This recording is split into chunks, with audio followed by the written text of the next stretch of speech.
How's it going, everybody? I'm Kyle from Fantasy Forge Studios, and we are going to be joined by all of our players, but as you can see, we finally have Theodric, the Grimborn, as part of this party here in Adventures Middle-earth, Eriador Adventures. Yeah, I'm super pumped and excited to be able to be here, but Cole will be a little bit late today. He is on his way back from work. So that happens. But we will be seeing him, catching up with him a little bit later. Before we go into any recap or anything, as I mentioned, I am Kyle. I am the lore master here, playing both with and against these players as they make their mark on Middle-earth, particularly now in the western part of Ardo, which is in Middle-earth, which is Eriador. We are going to go ahead and have our players introduce themselves really quickly before jumping into a little bit of a recap. So let's go ahead and start with Valneth. We'll end with Caliph here, and then we'll go into recap. So let's go ahead and start with Valneth.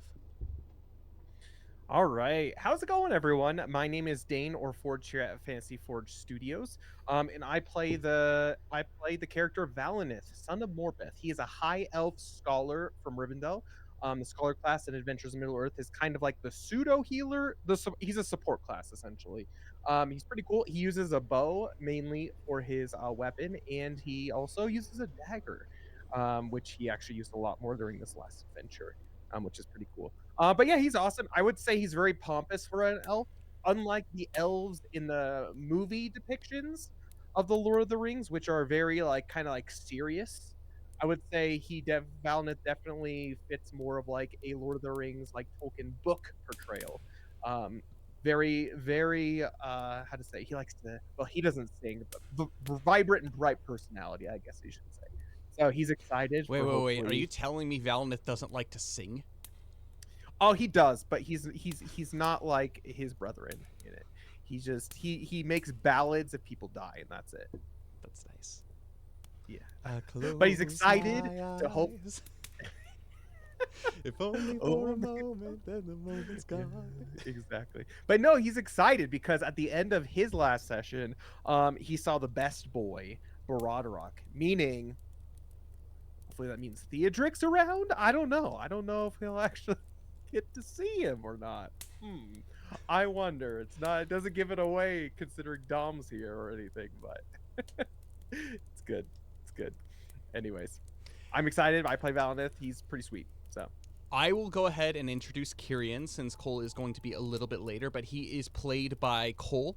He is a Dunedain of Eriador. He is a wanderer, and so he is the AME version equivalent to a ranger. And so he specializes not only in slaying fell beasts, but travel. And we've actually seen that a lot with how he has led the company throughout the Trollshaw's Cold Fells and discovering what is going down.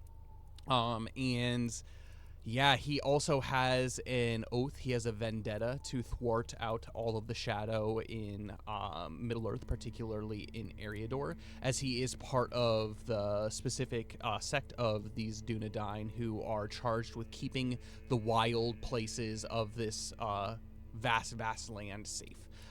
And so with that, we will actually come to see that he's got a lot of useful abilities, which one is actually currently being used, which essentially allows him to be able to seek out refuges in his known lands where he is. And this is the refuge of the Dunedain, which everybody currently is at the moment in the Cold Fells of Eriador. And so, yeah, anything else? No, he's got an elven dagger. he does have an elven dagger that does Pretty glow, similar to Sting. He's got a backstory where he was betrothed to an elf who she ended up dying off of an orc raid. And it was, in fact, the same orc raid that Arathorn died in during years and years ago, basically when Estel or Aragorn was born.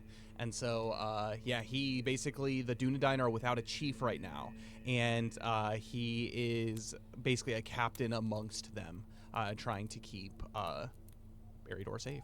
I feel like that was kind of long-winded, but that's the basic shtick of It was Kyrian. good though. Yeah. It's And good. finally, we have our person that we've been waiting for to come in for the past few weeks. We have Theodric. He might be familiar to you.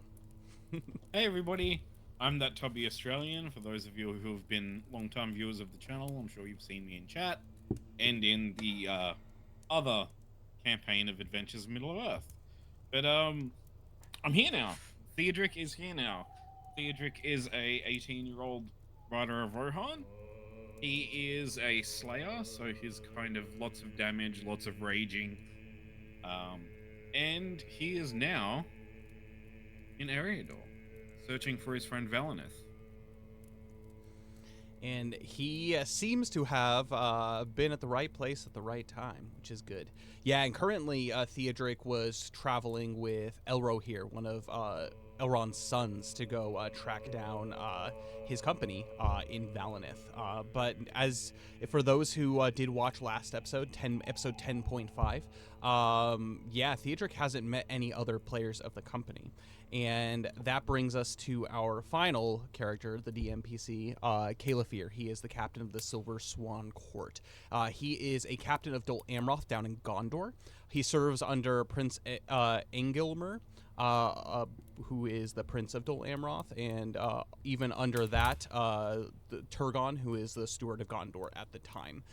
He is a warrior who was chasing the black ships northward into Eriador, the black ships of the Black Númenóreans, and a storm waylaid his ship and his company, and losing a bunch of his company. And he was also taken advantage of a little bit in the town of Tharbad as they were trying to find funds to be able to purchase or at least rent a ship to get back to Dol Amroth. But these bandits stole his goods and ran off northward into the Lonelands, or closer to Rudar in Eriador, to where his company was waylaid by a horrible creature, a mysterious creature that speaks the Mordor Black speech, and that took two of his companions northward. And the rest of his company is basically gone, but the two companions that were taken were a man by the name of Arfanath. He is an emissary of Dol Amroth, and also his armor bearer, who is named Frothian. And they were taken captive, and then one thing led to another, and he met up with both Valineth and Cirion in an epic battle done against Glorfindel. And, or not against, but with Glorfindel. And yeah, I couldn't even imagine fighting I know. Glorfindel. With He was such a beast. Oh my gosh. Yeah, he's friggin' beast. But again, with Glorfindel, and they were able to gather as a company, and now they are on a current mission to discover who this fell beast is, and what his purposes are in Eriador without spoiling too much. We've actually kept some of this a secret, so Theodric will be hearing this for the first time. So that's going to kind of do it for as far as the overview. The overview was Calefir's story, if you would say that. But the last thing that did happen that everybody is aware of is session 10.5. Theodric has made his way through out of Wilderland to Rivendell, where he spoke with Elrond in hopes to gather information about his visions that he has been having, and then specifically a prophecy that was spoken to him some months ago by a witch in the Vales of Gundabad.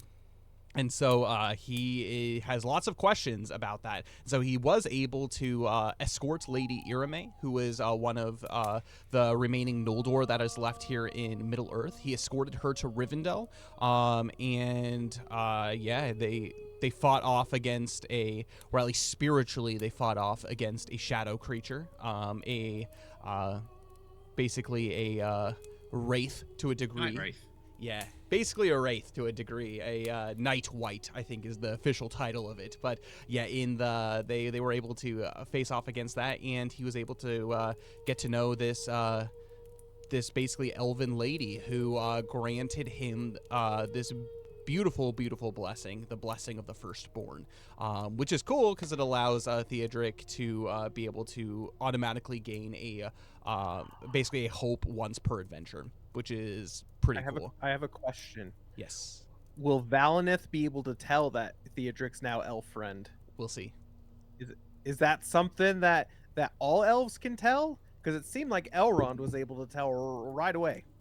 Typically, yes. As far as the someone who is deemed elf friend, so there's a difference between someone who is deemed elf friend and a person who has given the blessing of the firstborn. So those who are deemed elf friend are the only reason that you would know about it is by word of mouth. Fortunately, Elrond's connected enough where he would be able to know who is deterministic depending on like relationships with other people. But as far as the blessing of the firstborn, it is something that most elves can kind of get a feeling of in the presence. It's kind of like the unscratchable itch that it's just like there's something about this person that discerns them from like a typical man of Rohan or just like a typical mortal that you would see. They kind of I hate to kind of say it this way, but they tend to kind of have like an aura about them, like they walk in moonlight, kind of. So it's pretty interesting. Only elves would really be able to tell that, but at the moment, that's where we're at. But Elrond did point Theodric off in the direction of Valineth and company, who had left just a couple of days prior to his departure. And so hopefully with the swift hooves of Barad-dûrc, him and Elro here were able to make it to the refuge of the Dunedain, where Elrond requested that would be the best place for them, as they did start making their way northward in pursuit of something, in pursuit of this creature. And he was able to make it into this refuge. And we're actually going to go ahead and open the session up there with Theodric's first arrival with Elro here. And so as both Theodric and Elro here make their way through these gates, they are greeted by a number of men. These men look to be wanderers. They look to be warriors of the wild. And all of them, as mentioned last session, are very tall and lordly in stature. They make Voltaire look quite basically diminutive in comparison to these men. They don't necessarily look noble in and of themselves. They look more wild than noble, but their bearing definitely brings some kind of a lineage of kings of old. And as you do enter, you are greeted by a Dunedain who does approach, and he looks to you, Theodric, and he looks to Elro here, and he is speaking in Elvish, specifically Sindarin, which I believe you can understand. Is that correct? Yes. So he says to Elro here, he says, what news do you bring from Rivendell? And Elro here speaks back in Elven. He says, I come of request of Lord Elrond. I bring a friend in search for Valineth. And they kind of stop for a moment, and he says that this Dunedain says, I'm afraid you just missed them. They departed earlier this afternoon, and they made their way towards the Broken Keep. And Elro here, he says, he basically looks to you, Theodric, and he said, and with a little bit of concern, but that looks back to the Dunedain, and he says, do you think they'll be expecting? Are you expecting their return? And Talendil, this Dunedain, he shrugs his shoulders and he says, if all goes according to plan, hopefully sometime soon. And he looks up at the sky. I'm gonna have you make a wisdom skill check for me, Theodric.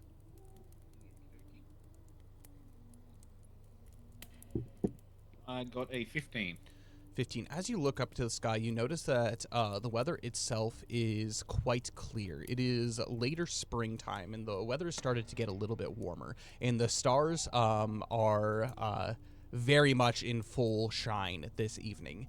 And the moon is actually a full moon, which sheds quite a bit of light on everything. However, as you gaze up into the sky and look back into the eyes of this Dunedain, you look to see almost as if he is tracing something, as if he's trying to discern some kind of message from the stars. And after he looks up for a little while, he looks back to Elro here and he says, stay as long as you need. Feel free to prepare. And then he looks over to you, Theodric, and he stands up and he holds out his arm to you and he says, the name is Talendil. I am one of the Dunedain here in Eriador. It is my duty to be able to protect the free peoples, and any friend of Valineth, any friend of Elro here and Lord Elrond is a friend of mine. And he holds out his arm in order to shake your hand. Theodric obviously reaches out and grasps his hand firmly and shakes it. It's just like, well met. I'm Theodric of the Riddermark. I'm glad to meet you. And he gives a quiet bow, and he looks to you and to Baradarok, and he says, clearly you've traveled quite a way if you're from Rohan. And he says, we do have some stables. The Dunedain tend not to travel by horse, but the visitor, every now and then we will have a visitor that has some. I think we have a couple of empty stables, and he looks to Elrohir's horse as well, that we can board them up for the evening. These paths are not safe to travel at night. By morning, if they haven't returned, I would say that you depart northward, but be careful. The Broken Keep is a treacherous place. It's a place that has been known to be haunted by strange creatures and wicked beings of times of old.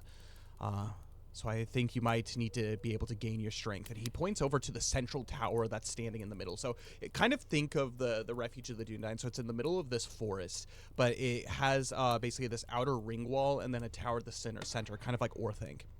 And it's only like a 3-story tower, and as you look up and you see the scale of it, it's not that tall, but the very top of the tower seems to meet just where the tree line is, meaning you would be unable to see it unless you were looking at an aerial view of this place. And so it's no wonder this has been able to remain hidden. And he gestures to the tower, and he says, we have a store of food, we have a store of supplies. If you need anything, just let us know. I appreciate your hospitality. And with that, he leads you and Elrohir over to the central tower. And as you look around and look to see if there is any food or anything to eat, one thing that you do notice almost immediately is there is no fire that has been lit outside. However, on the inside, there is a large furnace that seems to be not emitting any kind of smoke. It's quite interesting. You've never seen a fire quite like this. Theodric's going to ask about that, honestly. And Elrohir, he says, this is a secret technique of the Dunedain. In times past, they had many outposts throughout Eriador, particularly in the battles against the Witch King of Angmar. They have the ability to create campfires that do not emit any smoke to give away their positions.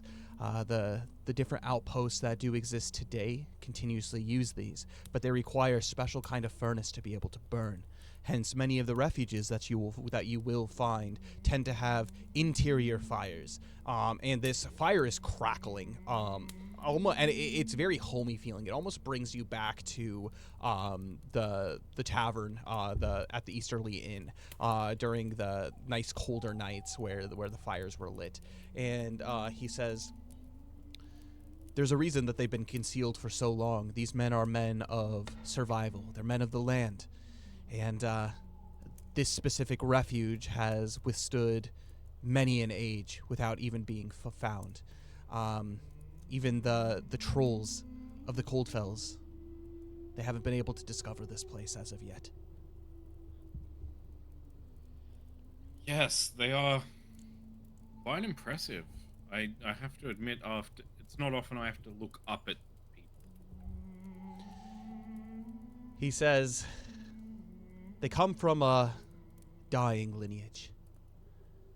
They're the men of the West. Are you familiar with the tales of the fall of Arnor? And even before that, the men of... And he smiles for a moment as he looks around at the architecture of this place. The men of Numenor. Not particularly. I'm afraid most of my knowledge is geared towards the more martial and practical rather than history, I'm afraid. And he nods and he says, Well, they are distant relations of my people. Where they started was, well, let's just say they have a close family bond to my own family. They have been graced with longer lives than most mortals, and that is reflected also in their stature. They are men of war, but in these darkening days of the Third Age, they are wanderers without a home. The fact that they have been so welcoming to not just my people, but you, is a comfort indeed, for they trust very, very few. There has been quite a bit of strife in their communities over the past age. The kingdoms have fallen, and those alliances who they seem to have taken a liking to, in one way or another, have either died out or betrayed them. They are truly alone in this fight against the shadow here in Eriador.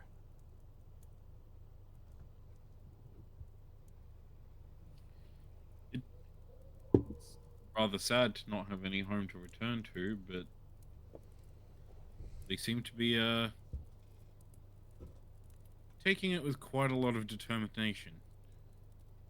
And he nods, and he makes his way over to the pantry as he begins pulling out a few items.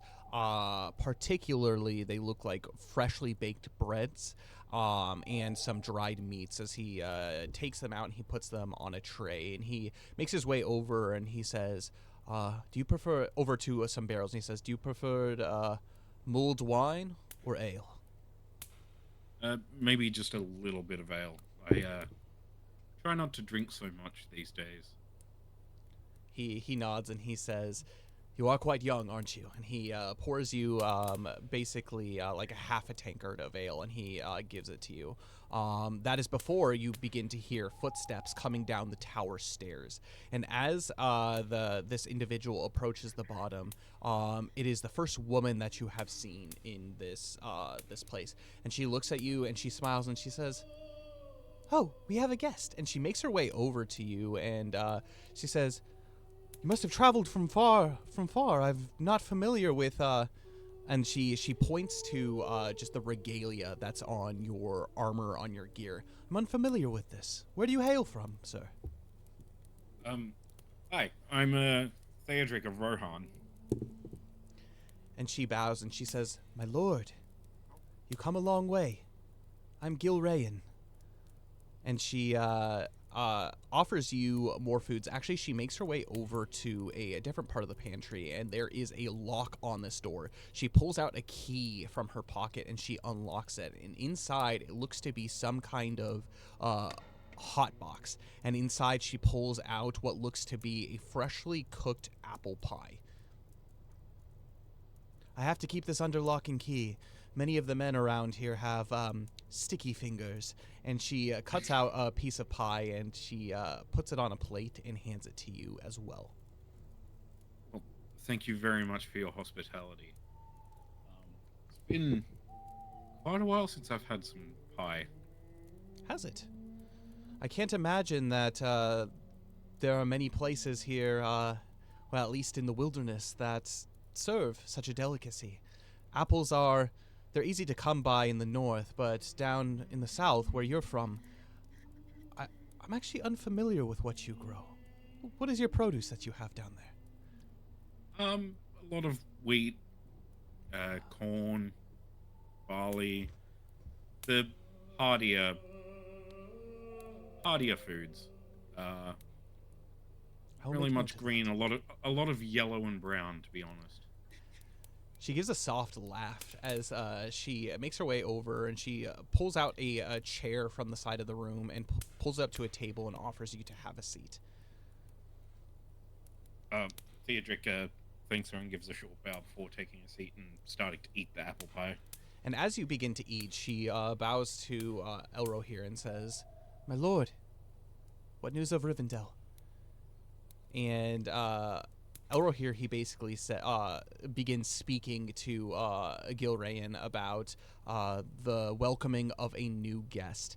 And he is kind of vague as far as the details go, but he talks about how his brother's on a very important quest to escort this person all the way to Linden as quickly as possible.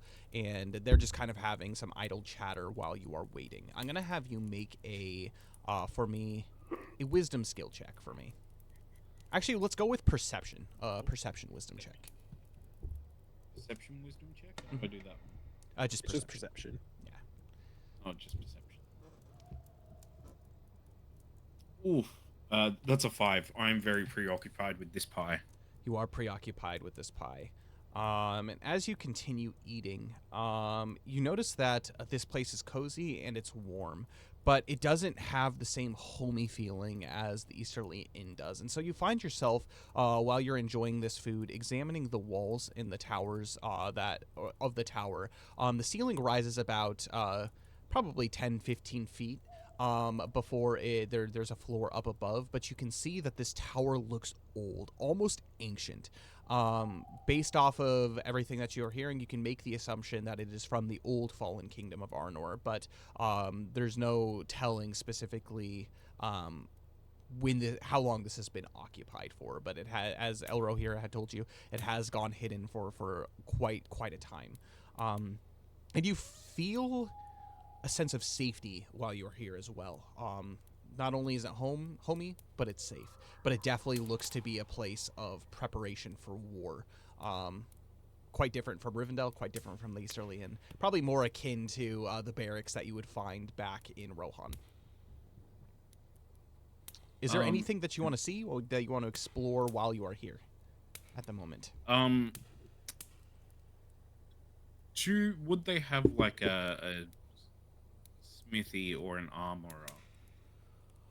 So you do not see anything such as any forge per se. The only fire that you see is within this center room, where it looks to be more of like a kitchen, like a baking area, cooking area. Okay. Theodric's just gonna enjoy his pie and then I guess get Baradorok stabled and comfy. Just kind of relax until first light. Perfect. And you continue off into the evening, and you make your way over towards the stables. And these stables are, they're pretty nice. There's a couple of steeds that have been placed here. There is yours, there's Elro here's, and then there's another black horse, actually, that is here, that is in a couple stalls down. There's a total of 4 stalls here to house horses.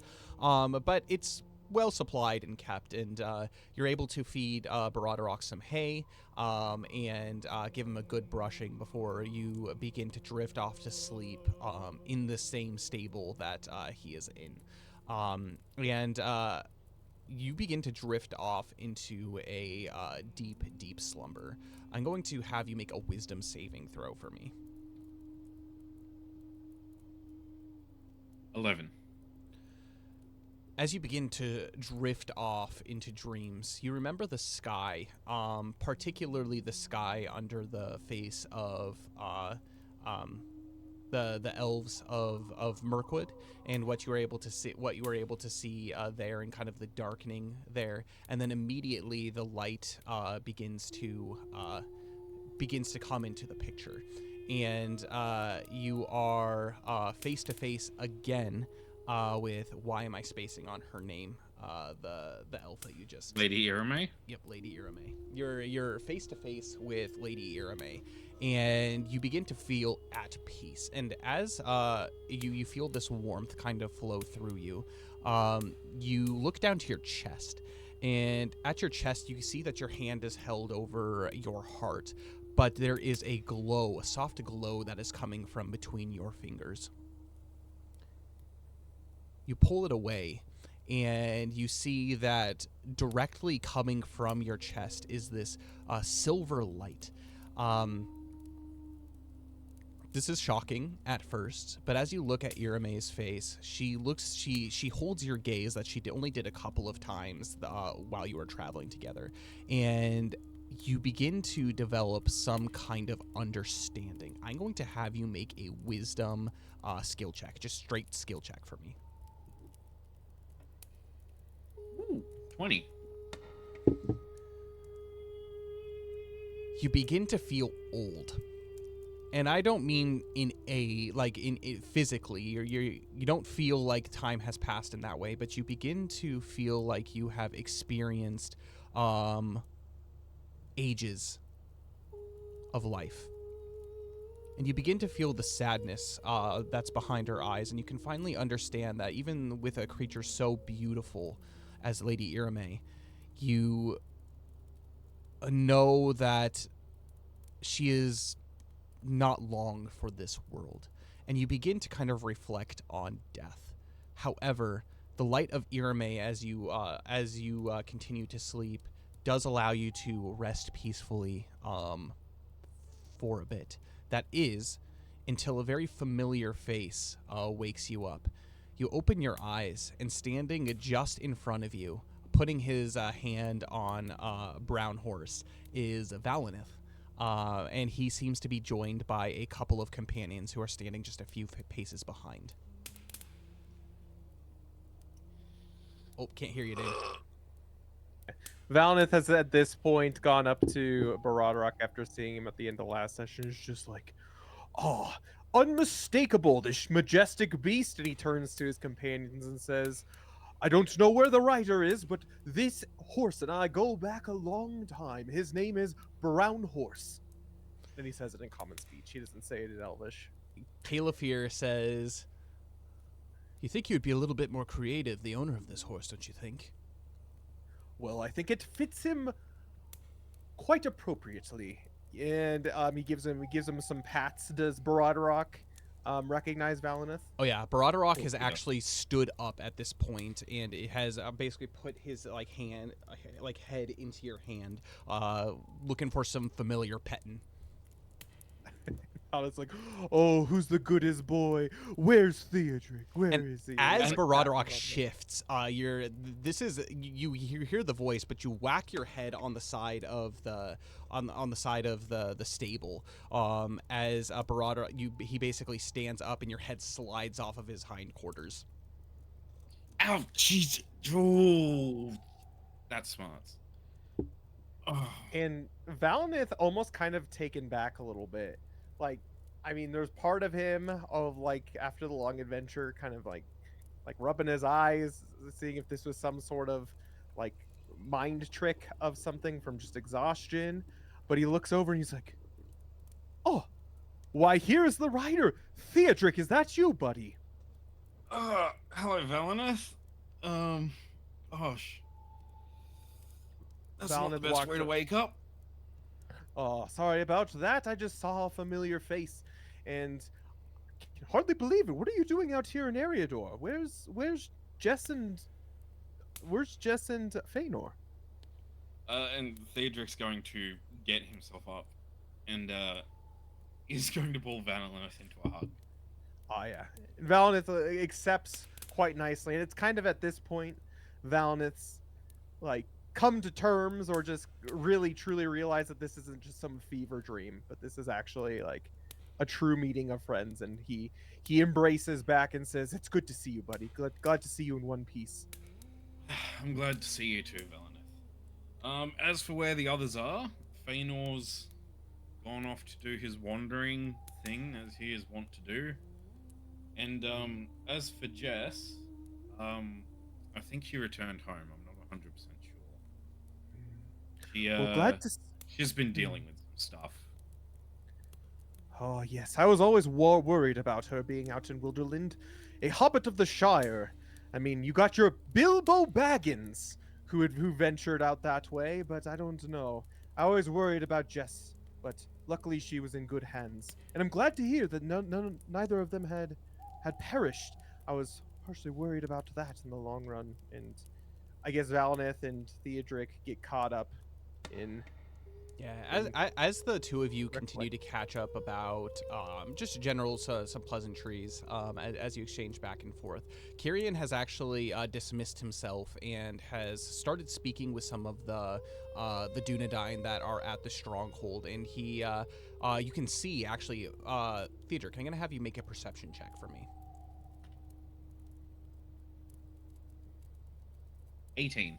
You see, as some of the Dunedain, including Elro here, come out to greet not just the three of these companions, but a few extras. There are two men, one to be a little bit older, probably you would guess in his 40s or 50s, and a child, probably around 14 years of age, along with two dwarves being escorted into the tower proper.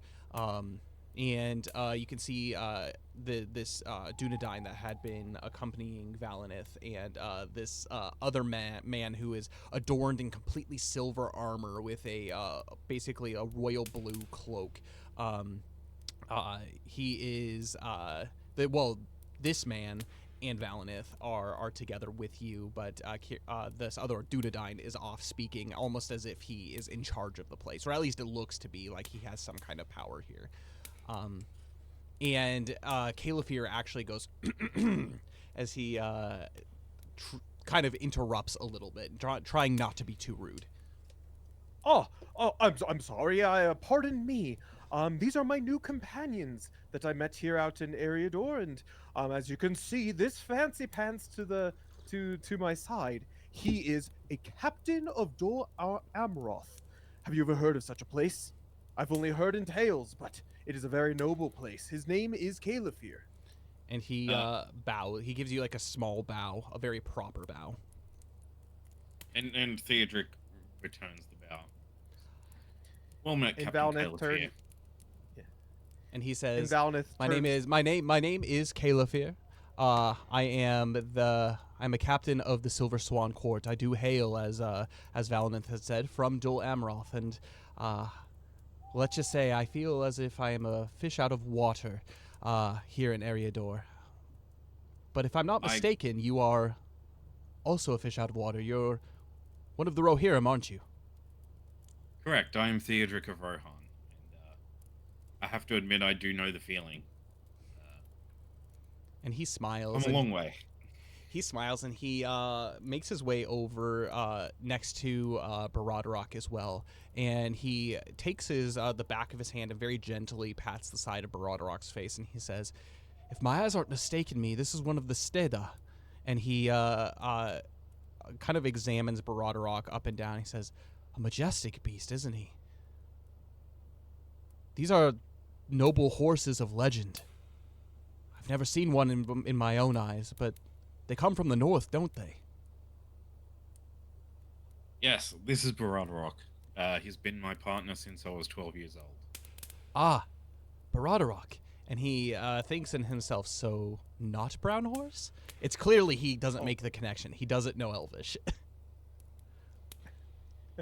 And he's so it's Baradorok. That's a much better sounding name, don't you think? And he looks to you, Valinith, as he strokes. He says, "Oh, that's a good horse." And you can tell that he seems kind of like he doesn't know what he is doing. He's like being overly gentle with Baradorok, almost as like this is the first time he's petting a horse. You can be a little bit more forceful if you want. Baradorok can take it. He's a good boy. Are you sure I won't upset him too much? No. He's quite a good judge of character. Okay. And he begins to kind of put his fingers in the mane of Baradorok, and he says, "You've traveled some way, yet I've never seen such a clean horse," as he investigates Baradorok a little bit more. "Did you come directly from Rohan?" No, I've taken quite the scenic route. I came through the High Pass, and then to Rivendell, and then up here. He smiles and he kind of smirks a little bit. He's like, that makes some sense. The elves, they take good care of all the animals that are there. I often frequented the stables. I've never rode a horse myself or anything of the kind. I'm more of a seafarer, you see. I have sea legs more than a rider's tushy. Well, to be fair, I've ridden a lot of horses, but I've never seen the ocean, so... Well, perhaps one day... Neither have I, Theodric. Neither have I. Well, perhaps one day this will be a beautiful thing that will make your acquaintance. The ocean is vast and beautiful beyond all telling. My people in Dol Amroth, we live and breathe by the sea. Much of our warfare is done on the sea. And that is what I grew up training most of my life to do. Fight on the sea. You might be asking why I am here. And though that is perhaps a good question, but in the meantime, I'm glad that we have more comrades that we can call friends. The two of you clearly know each other. For some time, it looks like. Ah, yes, we go back. I think I remember telling you about my tales out in Wilderland. Theodric over here is actually one of my companions that whole time I was out there. He has saved me many a time in the throes of the wild, as I'd like to hope that I also helped him out sometimes as well. And But he nods. we have grown a strong kinship. He nods and he says, "Ah, so you are the one that he's been talking about so fervently." He says, well, you are quite young, mere just a few years older than young Frothian here, yet clearly you have a noble bearing about you. Tell me about your training. And Theodric is going to proceed to tell him about, being raised as a squire of Rohan, and eventually, like by Lord Esmond, and all the horse training and martial training that he went through. And he nods, listening very carefully through that. I'm going to actually have you make a performance check for me, Theodric. Performance. Ooh. Wait, can I have that at advantage because it's all the truth? It's It's not a performance if you're faking. That's true. Yeah, we'll say that. It's more about the vigor of how you're telling the story. Oh, that's better. That's better. That's a 19. Look, Theodric is passionate about his training and his love of Rohan. And as you continue, the one thing that Theodric that you see in his face is his stern, kind of stoic demeanor begins to soften a little bit, as you can see that he takes genuine interest in all of the training techniques that you have, particularly the horseback fighting and what that entails and what that requires. And you could tell that he is completely overcome by this as he just like listens, almost as if he is like scanning and taking notes in his mind. And he says, "I see. So you started training at a young age, didn't you?" Yes. I was quite young when Lord Esmond took me in. And naturally, I wanted to repay his kindness however I could. So it only seemed natural to become his squire. And he smiles and he says, "Fortunately, I do have an armor bearer of my own. Young Frothian, he's been entrusted to me to be able to be trained in the ways of becoming a warrior of Dol Amroth. And while he's still young in years, nearly 14 years here in Arda, I have done all that I could to make sure that he is brave, he is chivalrous, and that he has a strong sense of justice. But he is, as most boys are his age, reckless. Tell me, how are you able to overcome such things? You are young, I can see, and just a few years older than him, but you look almost as if you have been a warrior, well, as long as some of my most seasoned men." I have to admit, it took the loss of a dear friend before I learned that I had to be more careful, both in words and in actions. Unfortunately, recklessness can only really be abandoned once you've lost something to it. Such is the turmoil of those who face the shadow. I've lost many people in my days too, and I would agree with you. After losing somebody that you care for deeply, someone that has been with you through thick and thin, that has fought beside you, it hardens you, but it also gives you perspective, I think, on the world. You grow up more in those moments than you do any other time. And as a captain and leader of legions as myself, even one death under my command, it weighs heavy on my heart. But it is part of the job, isn't it? It is. It's a heavy burden to bear. But someone has to do it. He nods, in agreement, and he says, well, come now. Dawn is nearly upon us. I need to get some food in this belly. That was a long journey that we just had. You need more than just food, Valinith says to him. Look at the state that you're in. I can't believe you made it that far at such a pace. You need some rest, my friend. And you see, actually, Theodoric, as it's not as evident on Valinith, but you see that this noble man of Gondor seems quite haggard. His finely kept hair, you can tell that it's cut very precisely, meant for battle. You can tell that it's all disheveled. You see that there look to be bruises all up and down basically his neck and his jawline, and he has got a large gash right on his left cheekbone. And he nods and he says, I could use a couple stitches probably here and there, but I'm just happy knowing that our task is complete. And he nods and he says, I'll see you in the tower, as he walks his way into the tower, joining the dwarves and the other people that had joined. Kyrian is still out and about, basically talking to a couple of the individuals, Dunedain, on the perimeter. And he seems to be talking some kind of strategy, so he's very, very deep in conversation there. Valinith turns to Theodoric and says, I think you two will get along quite well. He's a very noble man, very honest man, very different than anyone I had, any man I have ever met, actually, up until this point.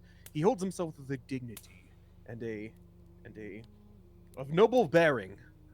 I mean, I haven't been down to Gondor much myself, but even among men, he seems he's good to have on the battlefield, and he's also good to talk to. Yes, he seems quite impressive, if I'm being honest. It's could have definitely used somebody like him a while back. Yeah, he's very with him on the front line, he specializes in particular on the front line. I wouldn't say he's as how to put it. His combat prowess is more calculated, and it's not as much wailing his swords to and fro. He seems to think everything through. And I think that's helped us quite a bit, especially because I know myself, I'm just trying to be there to support in any way that I can. And then Kyrian, and I'm sure we'll get to talk to him a little bit later on. This is his home, or one of his homes, I should say, and he seems to be quite busy. But aside from that, how did you get here? And Valinith is gonna really kind of pester Theodoric about his whole journey out here. Did you see Lord Elrond? What made you decide to come all this way out to Eriador? Well, a little while after you left, I travel up into the Vales of Mount Gundabad, seeking more answers about my lineage and everything that entails. And I came across a soothsayer. And she gave me a prophecy, as old people like to do for some reason. And it weighed on me for a while. And then once Fëanor took off on his own and Jessamine had to, well, she needed some time, I decided that perhaps it would do me well to seek out the wisdom of someone far, far older and wiser than I am. And I remembered what you said about Lord Elrond. Oh, yes. So you actually got to meet with him? Yes. Yes, I did. He was very impressive. Very impressive indeed, and he doesn't meet with many, I will say. There's been many a man who's been turned away. I mean, that in itself, the fact that you even got found and got into the Hidden Valley itself is baffling to me. I was doing a job, I guess. I was escorting a woman of the Noldor, Lady Irame, to Rivendell from the Mirkwood. Does Valineth know of her? Oh yeah. Okay. Lady Irame. Why, what kind of honor would that be? How do you just come upon such things? I was sleeping under a tree, and her guards passed me by. Oh, I guess the luck of the moment, especially since you were attempting to go that way. Wow, fate had it in for you for us to meet again. Huzzah! And Valineth will kind of chuckle to himself, and he says, "Speaking of which, how fares Wilderland? How fares the different tribes down there? I know the last time I was down there with you, there's still a lot of talk and decision making about what to do and how to unite all the peoples of Wilderland." Oh, that is a loaded question. And Theodric is going to regale Valineth with the tale of Stonyford and meeting Bjorn and the issue with Voltaire and that whole battle trying to help the people of Stonyford escape and all of that. Oh, no rest for the weary, I see, but I'm glad to see you in one piece, my friend. That doesn't seem like it was any normal man. I think it could have for sure affected them in the wrong way. At the very least, you came out alive, and you seem to be all in one piece, both body and mind, and I'm glad to see that, my friend. And Valineth puts a hand on his shoulder. Make a perception check for me, Valineth. Perception check. Oh, first check. That's what I like to see. As my D&D Beyond loads in. Actually, let me do it on the computer. Perception, you said? Yep. So it slowly rolls. Ooh, that's good. That's good. 24. As you look at the face of Theodric, you can tell that he seems to have matured since you have last seen him. He is no longer just the lad from Rohan who has battlefield prowess, but you can tell that he has seen things. If anything, you see that there is almost kind of like this light to him as he speaks, and you feel this odd sense of kindred to him as well. More so than just friends, but you feel as if you have spent many a lifetime of a mortal with him. And this is something that is quite evident. However, as you look to him, you see that down at his side, too, is something that is a little different. A sword, and it looks very impressive. It's a sword with a golden hilt, and it has what looks to be the emblem of a bear at the crossguard on the hilt. Oh, something a little bit different about you. And he's looking into his eyes, and he says, "I know we've only been separated for not even a year at this point. However, you seem a lot more grown up, and it seems you have a new weapon as well." Valineth looks down at him. At the sword. Yes, this was a gift given to me from after my ill-timed adventure against Voltaire and his men. It belonged to a man named Merovich, who sadly was killed. Did Valineth meet this man? I can't remember. No. Yeah, you had left pretty much at the end of the previous adventure. And so all of these occurrences that happened with Bjorn from the last, I guess the last fellowship phase in Wilderland, you are unfamiliar with. Okay. But the last thing you remembered was the full commute with like Mogdred and the meeting of the Woodmen and everything like that. So. Okay. Huh. Well, based off this tale that you told me, you seem to have been quite valiant in that battle, and you seem to have made quite a good reputation among all the peoples of Wilderland. Well, I'm happy to have you back, and I'm happy that you can carry that well, even if it hurts a bit, carry that with you towards into this new part of your life.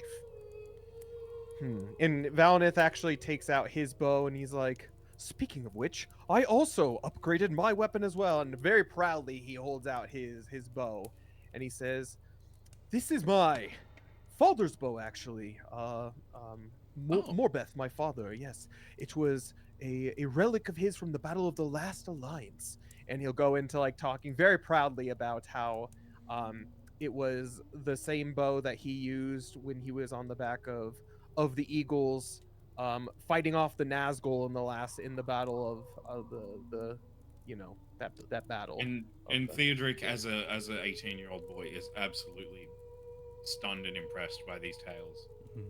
You know, everyone knows don't the Last Alliance of Men and Elves. So but don't get me wrong, I can't quite wield it like he can. And in fact, I think I've put a few arrows into the wrong people. So I still need to get I still need to get used to it oh, quite a bit. you're still doing that, huh?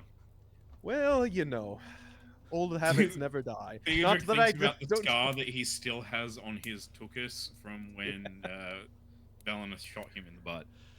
well, old habits die hard, but I feel like I have gotten a little bit better as far as combat. In fact, and he pulls out the dagger, and it's a dagger that is from the west, like Western men tribes. And he's like, yes, I've actually used this, unfortunately. And Valinith recalls and actually goes into talking a little bit about his current adventure. And so Valinith will talk to Theodric about, yes, when we parted after the Folkmoot, I made my way back to Rivendell in order to hear news of my father. It seemed like Wilderland was in a state that seemed like it was in good hands, and my adventure needed to move forward. However, when I got back to Rivendell, I spent a lot of time there. I'm sure you felt it when you also went there. You feel very at peace when you're at Rivendell. It almost seems as if the world passes you by. Um, and there is no shadow in the world, even though there definitely is. But when I talked to Lord Elrond and realizing that still no news had been heard of my father, I actually took on a vassal. His name was Estel. He was um, uh, quite adept for being such a young age. Very tall for a young lad such as he. But him and I got to know each other quite well. But it wasn't until Lord Glorfindel and came to us one day while we were training and told us that a a raiding party had been spotted, and that's actually where we met Calefir. He was being besieged just outside the borders of Rivendell by a group of orcs and trolls at that. And Lord Glorfindel, myself, Estel, and actually Kyrian happened to be traveling to Rivendell as well. And not only did we fight off these trolls who were trying to learn about the secrets of Rivendell, but we were charged with Lord Elrond to learn more about these happenings. Have you heard about what has been going on in Eriador, Theodric? Um, not much, I'm afraid. I did see a large host of trolls while I was escorting Lady Irma to Rivendell, but as for the goings on of Eriador, I haven't heard much. You see, this is the problem, and this is where it coming into it. We were actually charged by Lord Elrond itself to find out why the trolls have been so active lately, and especially Calefir. He had mentioned before Frothian and Arthanath. Both of them had were part of his party, and they had actually been abducted by such beings. There was an orc here, half orc or half troll, I believe. His name is Mormog. He is a terrible being. We've never seen him himself, but he does lead legions of trolls, and as we found out, wicked men. And in this entire time, we were trying to find Calefir's missing men. We did find it. What have you heard of the Broken Keep? Have you learned anything in your time here at at the All I camp? was told by what was the gentleman who introduced me? Talendil. Talendil, thank you. Mhm. Uh, I don't know much. Just Telendil, he told me that the path to the Broken Keep was treacherous and I shouldn't go there at night because I was gonna go try to catch up with you and your party last night, but And Valineth kind of shudders at that. He's like, I'm glad you didn't. It is a treacherous path, and in our way up there, it was only by the grace of having Kyrian in the party itself. He knows these lands quite well. If it was just Kyrian, or if it was just Calithir and I don't think we would have made it in one piece. However, when we got there, it's an old place, but a terrible place full of wicked men, as well as goblins and trolls. We hardly got out of there alive. And he goes into retelling the tale of how when they got to the Broken Keep, um, looking for Calithir's missing companions, um, they had to be very quiet and very sneaky on their way through there because it wasn't until it was completely chock full of enemies, and there was no way even the three of them would be able to take it on.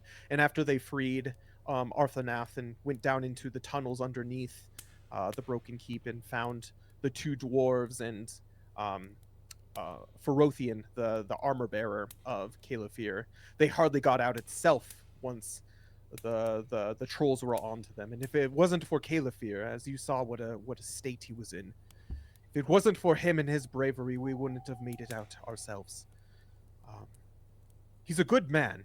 He's a very good man. And same with Kyrian. Kyrian, how to say, he's a little brooding, I should say, but he just has a hatred for all things evil. He's a good man too, and I think once you get to talk with him a bit, you'll be able to fully understand him as a person, or at least as much as you can. The Dunedain themselves, I don't know if you've found, are very... They keep to themselves. Good people. And they have a hatred for things that are of evil nature. However, they are good people, and they know their ways about the land, for sure. But it's lucky that we saw you on our way here. I'm glad that you didn't venture up north because there's a lot that needs to be discussed, and we did find out quite a bit. I'm sure once we're all together, we'll be able to discuss our findings and what we found up until that point. it does my heart well to know that you've found good companions to watch your back. Well, it does my heart even better knowing that you and my old companions are still alive, and I don't know where the road goes from here. However, if you would be willing to join our this companionship, I know I would feel at ease, and I know that it would definitely fill a big hole that we are missing. I find that Calithir himself, again, very calculated and very good on the battlefield. However, his fighting style is quite different than yours, and Kyrian even very agile and very quick and very adept with the blade, but not as hardy as you are, it seems. Yes, he may be taller and he may be bigger, but I think you would fit very well into the party itself, at least for the time being. I know we do need to stop by Rivendell again because we did find news of Mormog and the Broken Keep. Still haven't completely heard all of it from Kyrian, but we also found a lot of artifacts that need returning as well. Well, So, And as this conversation is happening, before Theodoric is able to say much, you actually are greeted by a familiar face, actually, Valinith, Elro here, one of the sons of Elrond, and he says, "Sorry to interrupt, but I think some of our guests need a practiced healer. One of them looked to be very, very, very much brutalized. It's a young dwarf. I think she needs some help." and Valinith bows to Elro here. Lord Elro here, did you bring Theodoric here? Well, that's quite rare that Elrond would send one of his sons as an emissary of sorts. Is everything okay? He sighs a little bit. He says, "Well, seeing the state of things and the state of the world, I just needed to make sure that your companion was safe. This was the only place that I could think to bring him that was this far north, that wasn't too far into troll country." Well, it doesn't come without good news.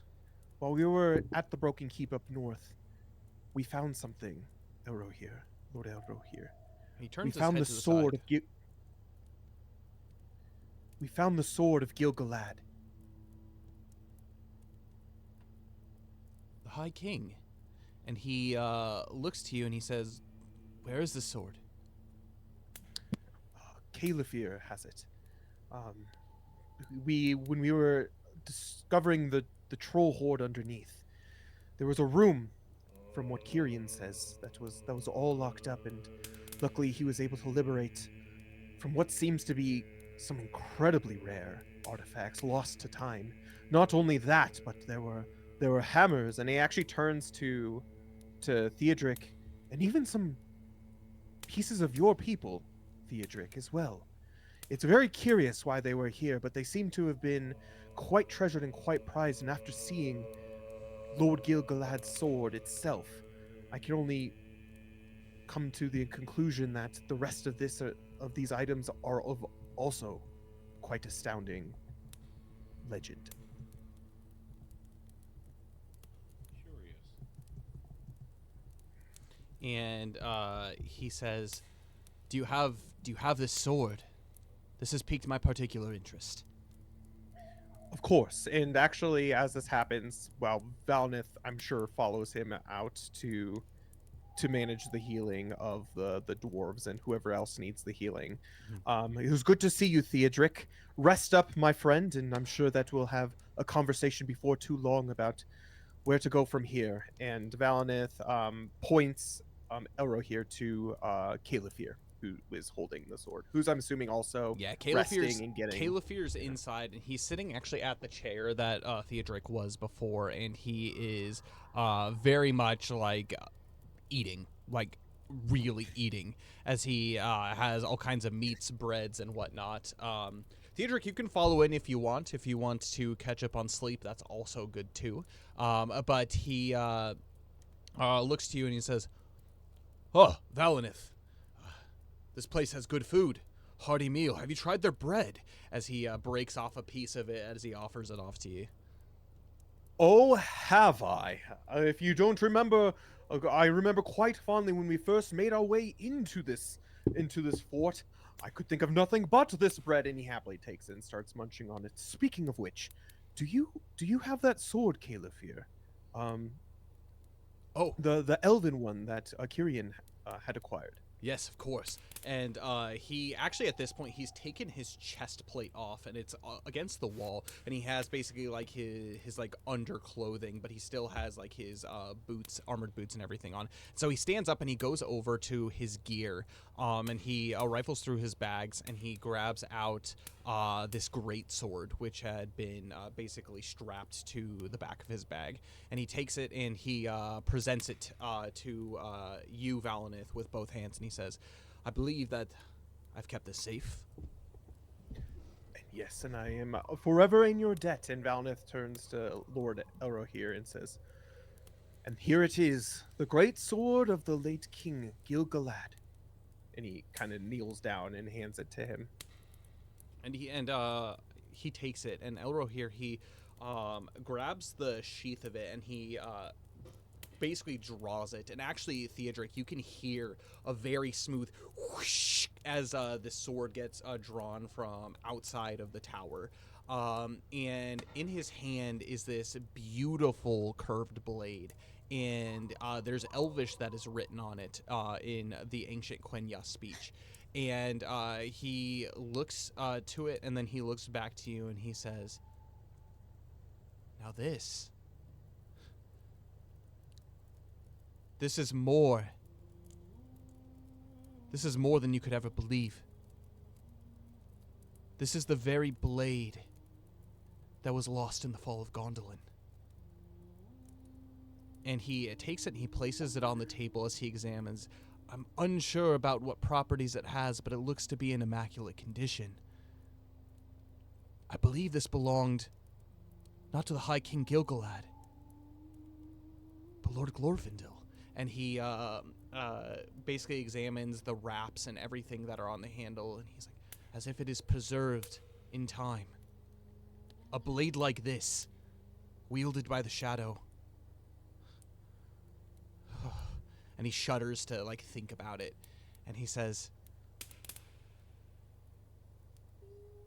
if I depart,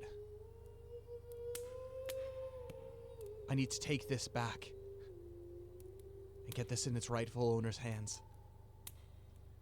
It is completely understandable. I will say, I would talk to Lord Kyrian first. Of course, this is your blade to take back, but he's the one who found it.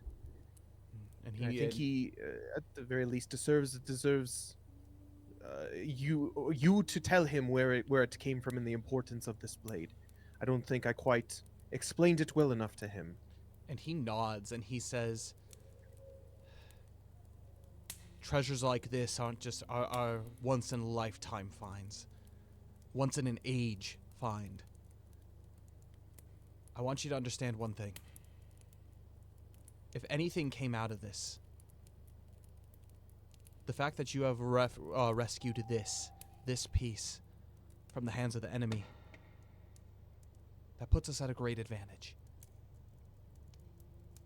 And he... Well, seeing Gil-galad or Glorfindel in battle himself, I can only imagine what he would do with such a great sword as this.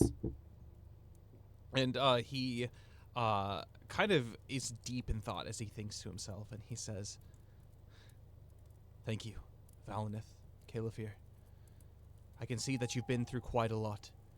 And he takes it and he puts it at his side, and he straps it to his belt, and he says, now, Valineth, I believe upstairs, and he escorts you upstairs to the second floor. On the second floor, this is a area where there's probably about 12 beds that are around the side of basically this room, and in 4 of those beds are the wounded, and so you have Frothian, Arfanath, and then the 2 dwarves. And the dwarf that they were talking about specifically was the young dwarf that you had rescued from this, the dwarf by the name of Gidar. And he says, she's this way. Did Valineth understand the fact that it was a girl dwarf that they came across? It is difficult to tell. Like, so, This is a surprise. especially because this dwarf is so young. This dwarf probably, from the looks of it, can't be older than 40 or 50 years old. And so as you examine the dwarf, you take care with that information in mind. She's got this beard that's not quite as long or bushy as the other, but she's got a full head of basically this this blonde hair. And she looks up to you and she says, "Oi, be careful down there." As you examine her side, you can see that she has it doesn't look the same as Frothian's whip marks, almost as if she was brutalized by something large, or like was hit by something really, really hard in the side. But it was something big, because basically this bruise encompasses her entire side. It's okay. It's okay. I'm a very practiced at this. Oh, I am one of the healers of Rivendell, of Lord Elrond himself. I apologize for not healing you there, but as you can see, we were in quite need to get out of there. But you can be rest assured that you're in good hands. Gidar, was it? Aye, that is correct. How did you? And as Valineth begins to work a little bit, kind of just trying to keep her mind off of like her injury, how did you and your companion come to be captured by these wicked men? She looks over to the other dwarf, the sleeping dwarf. I think they introduced themselves to you, but just for your own kind of notes, the other dwarf is named... I think I have it written. Give me a sec. The other dwarf is named Anar. She says... Anar and Ginar, yeah. Well, that is a... that is a story for the ages. And she says, We were traveling back to Eriador from the Blue Mountains, and we were carrying with us a treasure. That is, until we were beset upon from a great stone scroll. And she says, our entire company, we were being led by one of your kind. Would it happen to be an elf by the name of Gondril? Aye, the very one. You know of her. Yes, we actually saved her not but a week ago down in there's another keep further down south that she was being held with that treasure yourself. Do not worry. That treasure is in the hands of the Dunedain here. I don't know if Gondril is here. I haven't seen her since we've been back, but we traveled to this camp with her. Make an So investigation she, at the very check for me, least, Valinith. and you'll say she and the treasure that you were carrying are both safe and in good hands. They are not in the hands of the enemy. Investigation, he said.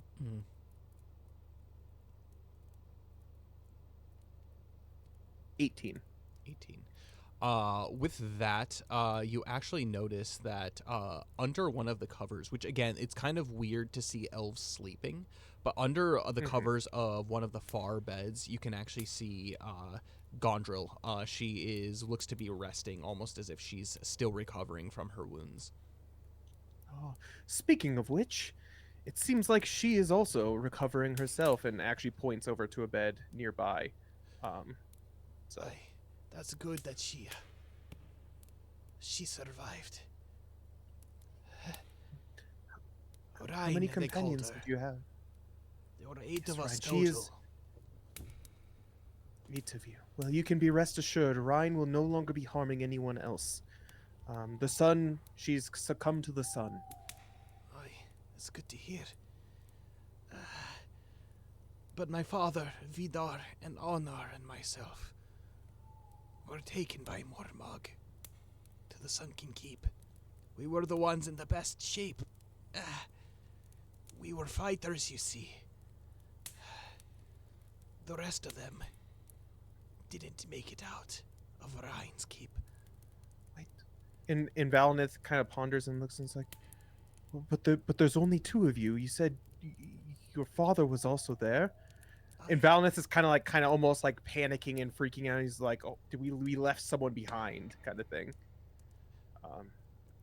She looks at you as this concern falls over your face, and she says, "You did what you could, but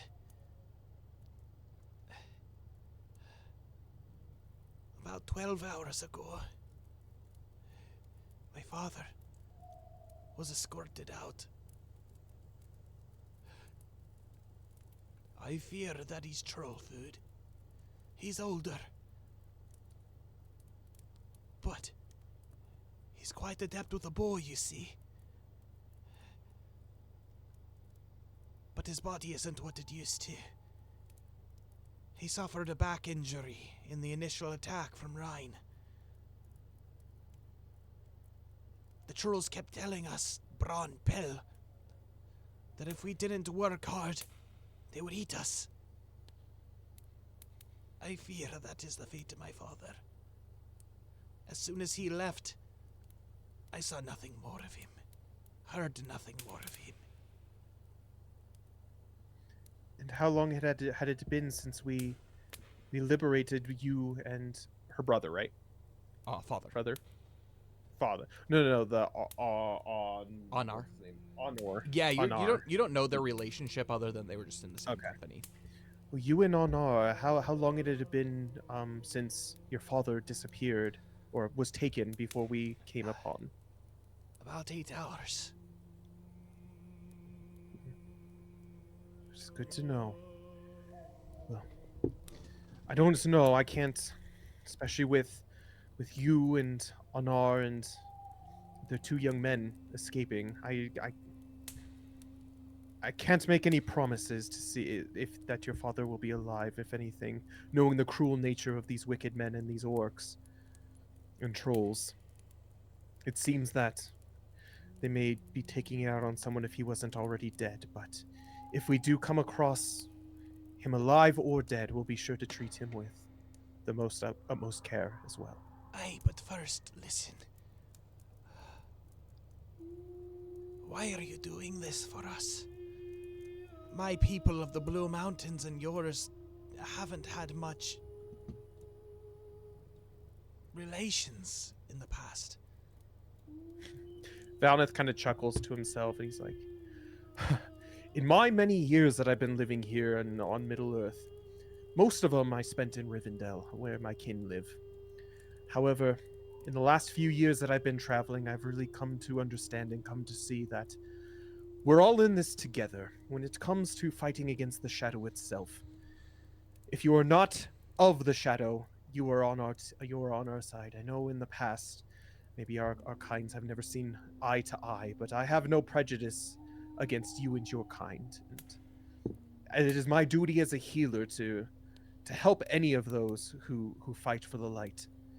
And so he kind of like just chuckles again and says, so you don't need to worry about that. It isn't about any past prejudice or anything. I just hope that you get better and hope that we can rid Middle Earth of this evil. Make a Just start to persuasion creep back check in. for me. This isn't going to be at disadvantage Persuasion. because you're helping her. Okay. 7. She looks to you and she says,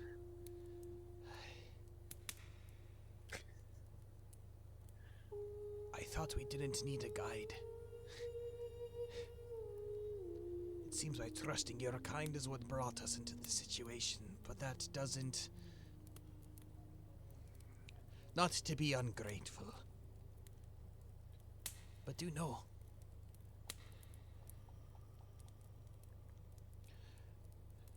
the mission that we had was of the utmost importance.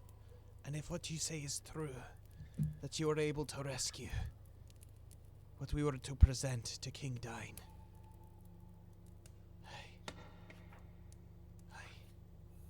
I trust you.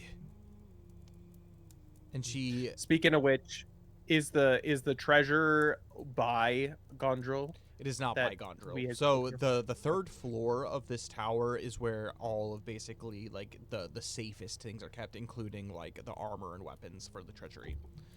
And we are joined finally by Kyrian. Welcome. Hey. Hi.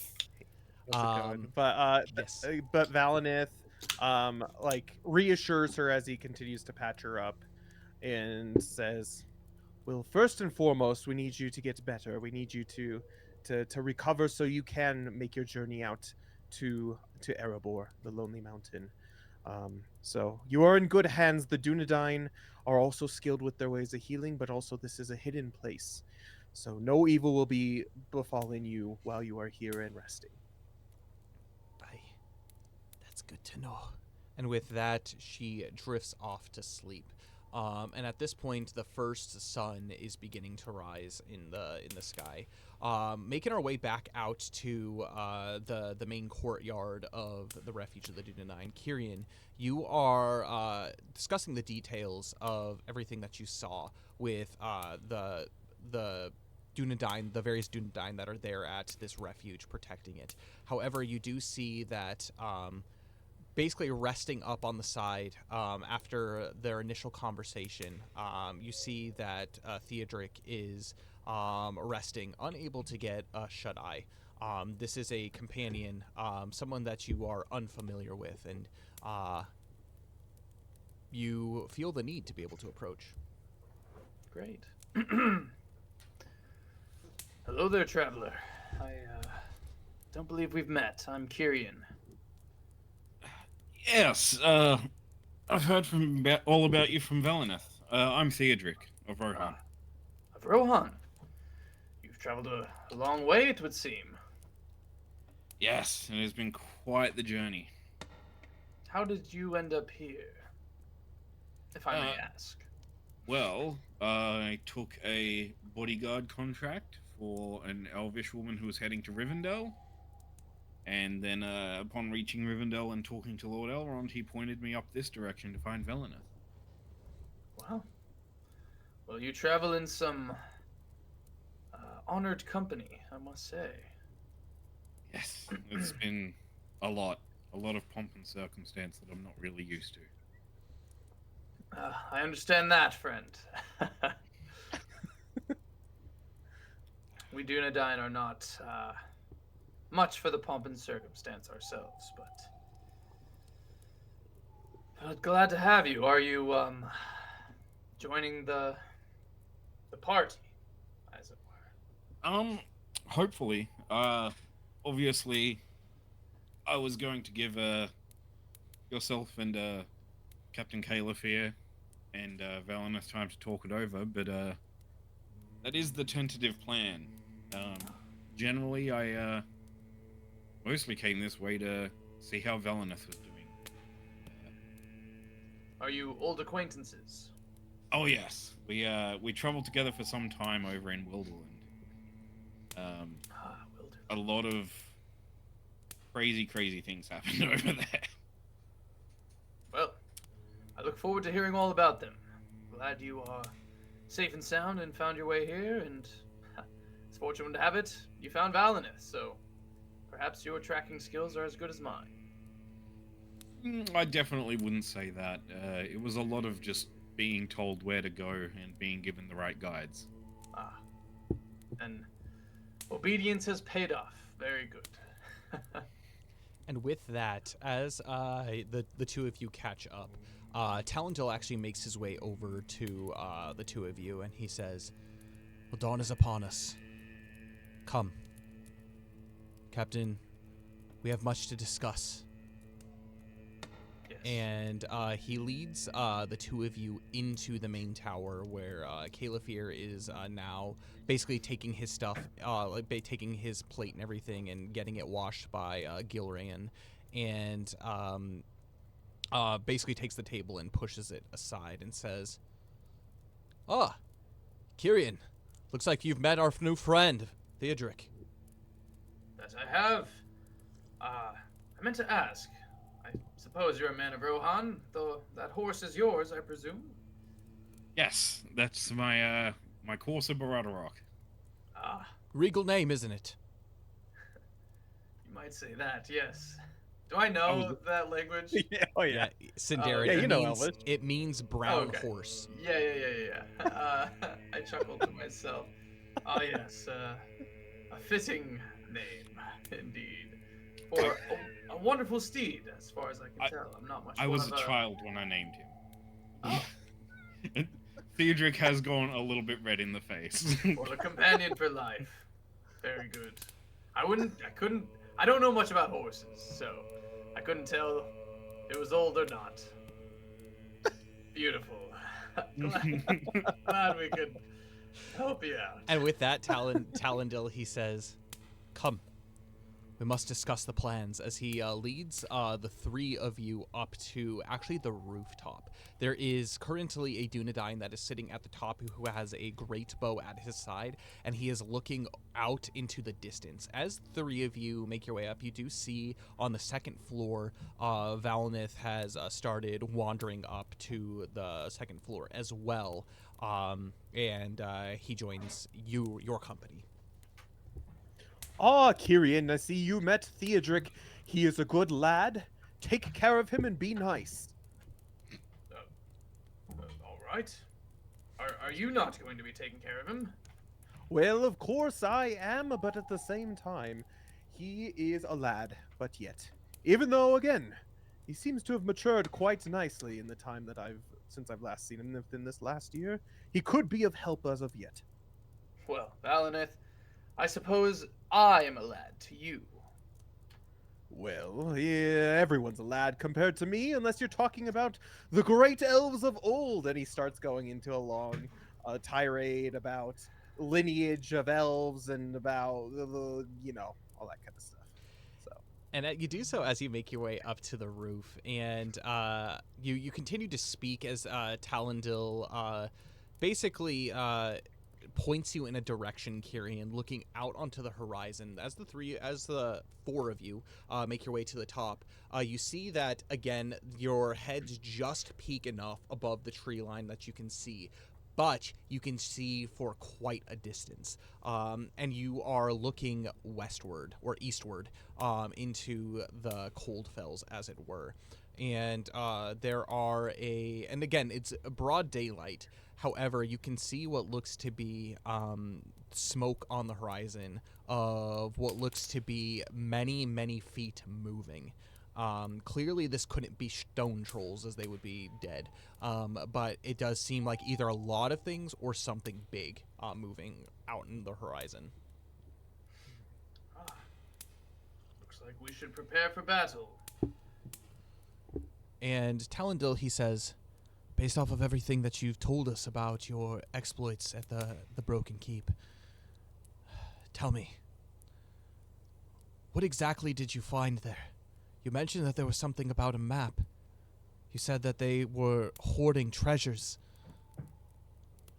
You must tell us everything. And he speaks to the man that's keep watch. He says, "Keep watch. We have much to discuss."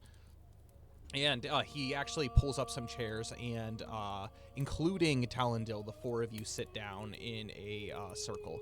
And he says, now, while some of us might be privy to the news, many of you, the three of you, have experienced a lot firsthand. There's only so much that our scouts can be able to do. And we haven't infiltrated the Broken Keep. Tell me, what news comes from that place? And what do you recommend we do next? Well, it is foreboding news at best. It seems that they are re-fortifying, and they are working men of Angmar, men of Rudar, are working alongside trolls and goblins. There were In three... Valnith, as this is being mentioned, Valnith is kind of like pulling out all of the little goodies that have been found along the way, including like the cloaks of Angmar and things like that we picked up along the way, and just kind of like getting them out and as much as he can. Sorry, continue. Yes. Yeah. My companion here has evidence of their garb. I begrudgingly donned one of them so that we could complete our mission, but yes, they are organizing, and for some reason they are digging underneath. We were able to find entrance through a secret tunnel, as it were, underneath the ground. And I believe our friend Valinith here, at least for a while, was drawing a map, so perhaps he can see what Valinith takes it out. Yeah, and shows that the whole winding map. And actually, as this is happening, he's also recalling the passages that they had gone through, because he hadn't at that moment like drew them. So from memory, he's doing his best to draw like down into the caverns where we found the Frothian and the dwarves as well. So, and in these sections here, they are digging, expanding for what I cannot ascertain, but something dubious for certain. They were hoarding these great treasures, as you may or may not have seen them. Did we have the sword and the hammers and all the treasures? yes, and Valnith takes out the hammers that he had for he had taken them basically when he was treating the dwarves, and like re-grabbed them and as they were resting, and says, and as far as the sword, the great sword goes, I actually gave it to Lord Elro here. It is apparently the sword of Glorfindel, who we fought alongside with. It was lost in the siege of Gondolin, and so he seemed very, very interesting about that. You should talk to him though and explain the situation when you get the opportunity and how you found it. As I know, you just came out with them. I'm very also keen to hear how you came across such things. Yes. Yes. Well, you see, on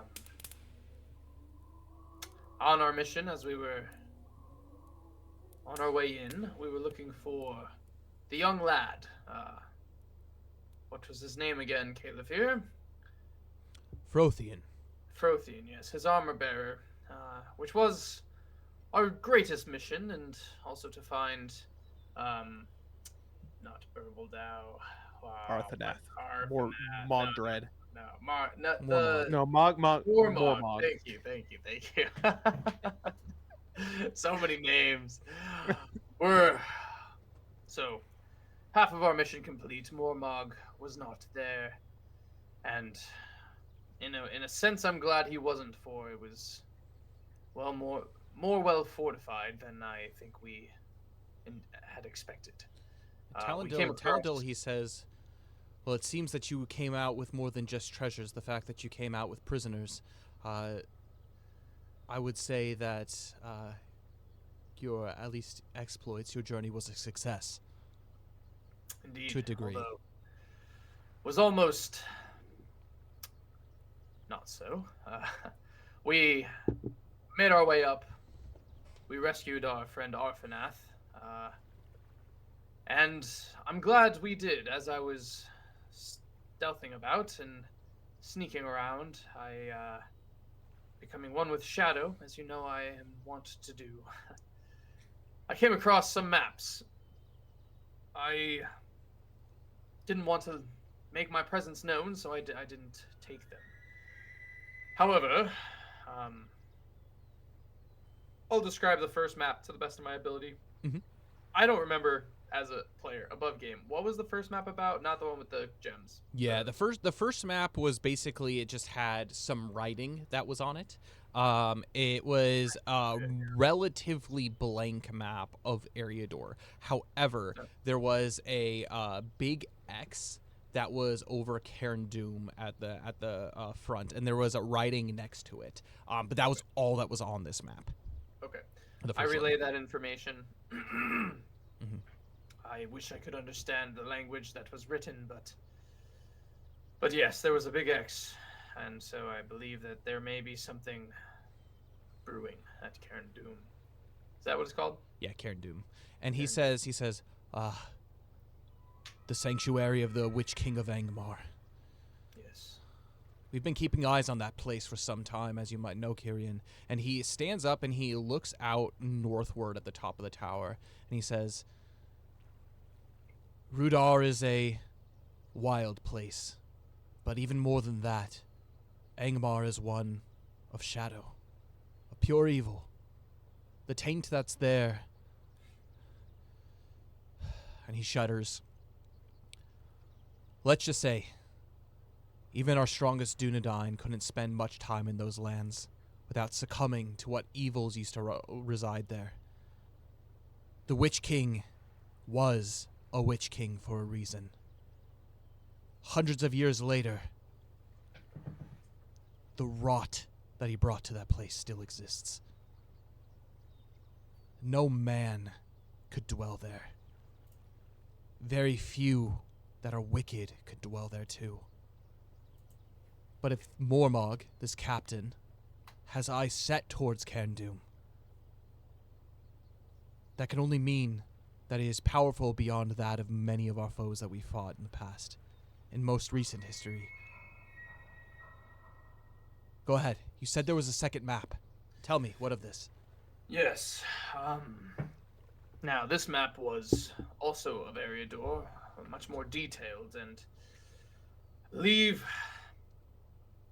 I did not disturb the map, but I did make mental note of the different gems at the different locations, and there was a garnet on Mount Graham, an obsidian on the northern downs, a jasper on the south downs, and a large circle at the mouth of the Horwell with a crystalline gemstone.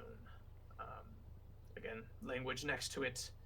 This seemed to be their next target or location of sorts. So, Ah, the broad again, cleave. And he mentioned this under his breath, and he says, "What do you know about the Battle of Gulfimble?" I'm gonna have Valnith Do I know? know? I'm gonna have Valnith and Kyrian. I'm gonna have the two of you make lore checks for me. This is not the battle I was a part of, right? No. All right, all right. 18. Yeah, this would have been before Kyrian was born, but probably Oh, within are the we lifetime still of Valnith. exhausted? No. Oh no, I'm not. No. Did we sleep? Did Well, that happen? If you once you do Well- rest here, you'll be able to get a long rest. So, 17.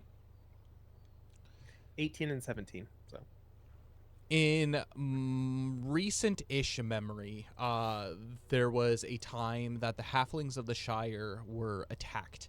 They were attacked by orcs of Mount Graham, led by a brutal orc by the name of Gulfimble. And this is one of the battles that where the game of golf was created. Well, it was the battle where the game of golf was created. yes. However, there is Oh, a yeah. refuge of Gulfimble that isn't necessarily in Mount Graham, but he was an orc that lived basically within the foothills just south in this place called the Ettenmoors. And he had a small little encampment that was essentially taken over from the fallen kingdoms of men of Arnor in the day. And so he had taken basically a refuge there. And it is now known as the refuge of Gulfimble, but it leads into a broader area called the Broadcleave. This is basically a large valley that is cut into the Misty Mountains. And a number of creatures in the past have lived there, but in ages past, this is a place where dragons used to dwell. Ah. Another location of interest to our enemies, it would seem. From what I've seen, it seems that it's not just trolls as we've been seeing down south, but it's also the wild men of Rudar. It seems again as these cloaks that he holds up. Also, men who are loyal to Angmar, as well as goblins and trolls of all kinds. It seems like all sorts of evil beings are uniting of sorts. It wouldn't surprise me if dragons they were included in that. In Talendil, he says, there hasn't been a drake, let alone a cold drake, this far south of the Grey Mountains in some time. But if there is something evil that they are keeping there, and he takes a deep breath, he says, I do fear that they're securing routes across between Wilderland and Eriador. Something is moving. And if they are shoring up there, that would be very much a strategic point that would allow them to control the entirety of the north of Middle-earth. It is a big, cavernous sculpture. Any mounted creature could amass within there, protected on all sides by towering mountains. But also, there's the stone. And he looks to you, and he makes his way back over to the chair from looking northward, and he sits down and he says, in the fall of Arnor, in the last battles, there was a stone where the last of the kings, inscribed on it, a special message. A message to the heir of Numenor. It's been hundreds of years since we've been able to access that point. This message is important. And if Captain Mormog guards it, we won't know what will become. But hope is lost anyways. And he looks down to the ground, and you can see that there's this absolute defeat in his face as he says,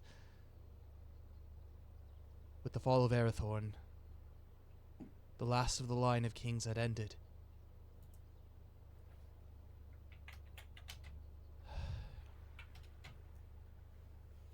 But it is up to us, what remains of those people, to secure that which is as important to us, which is important to that of the free people. Most of all, what is important to hope. They strike there, or gather there. I do not know why. And he sits back down. Well, he continues to sit in silence. And Valnith kind of looks back, and he actually looks over to Theodric at this moment and looks over to the rest of his companions, and he says, well, as long as there are people willing to fight who still live and breathe, I wouldn't say all hope is lost yet. In fact, I think we can all say we've been in quite hopeless situations, yet until the last drop of our blood is spilled, there is still hope. To the lore master, if I'm understanding correctly, he doesn't know about Aragorn. Do the Dunedain not know that there's an heir? They do, but they thought he was lost during the battle. Ah, gotcha. Do I also think that? Yep. Good, noted. Do I also think that? Yep. Oh. It is a very closely kept secret between basically the house of Elrond. Okay. Everyone is unawares except for Theodric. That is good to know. Good to know. Thank you. Well, do not be completely without hope. We have, it would seem, a gathering of all the different nations here, from the elves to the men of Rohan, the men of Gondor, and the Dunedain. I find something here is brewing, and I must say, I believe this might have the hand of Eru in it. Calefir says, if there is a gathering here, what hope do we have of even sneaking in to diverge whatever plan is there? If they're gathering trolls, if they're gathering men, if they're gathering all evil forces of the north, what could the three of us do? And he looks to you, Theodric. The four of us do. Valnith smiles and kind of looks, and he's like, I heard something very interesting from what's his name? Oh my gosh. The elf that was there. Elendil? No. Oh, Elrond's son? Elrohir? Yeah, Elrohir. Elrohir, sorry. I found something I heard something interesting from Elrohir. When I handed over Lord Glorfindel's sword that was lost in the fall of Gondolin, he said to me, if anything good has come from you going to that keep, you have given hope by bringing this sword. And he's like, it makes me curious if anything else you found, Kyrian, is also as important as that sword was. And Valna takes out the two hammers that he was carrying and says, I believe these are dwarven make. I don't really understand what these are from, but it also seems like the dwarves have a hand in whatever's going on as well. Yes, and sorry, I forgot the rest of my story. So as we were finding our way out, we found some prisoners, Arfanath and the boy whose name escapes me.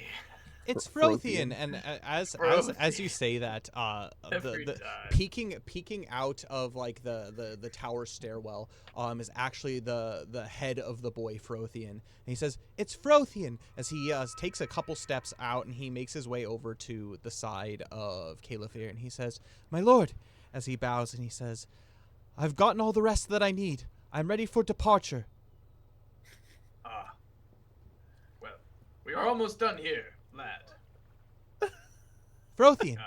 Califir, do as you will, I suppose. And Califir, he says, have a seat. And he stands up and he brings over a chair and has Frothian sit next to him. He says, now, part of being a warrior, part of being a man of Gondor, is knowing when to speak up and knowing when to listen. Now is a time to listen. And he offers him a seat. He says, continue. Sorry about that, Kyrian. Not a problem. I apologize, Frothian. It's been a long 48 hours. So is this over game or is this? yeah, no, this is like because we've been going. Yeah. No, that was in character. I guess they don't have hours. It's been a long couple days. Yes, so we were on our way out, and we were looking for the prisoners, and I found a very not quite hidden, but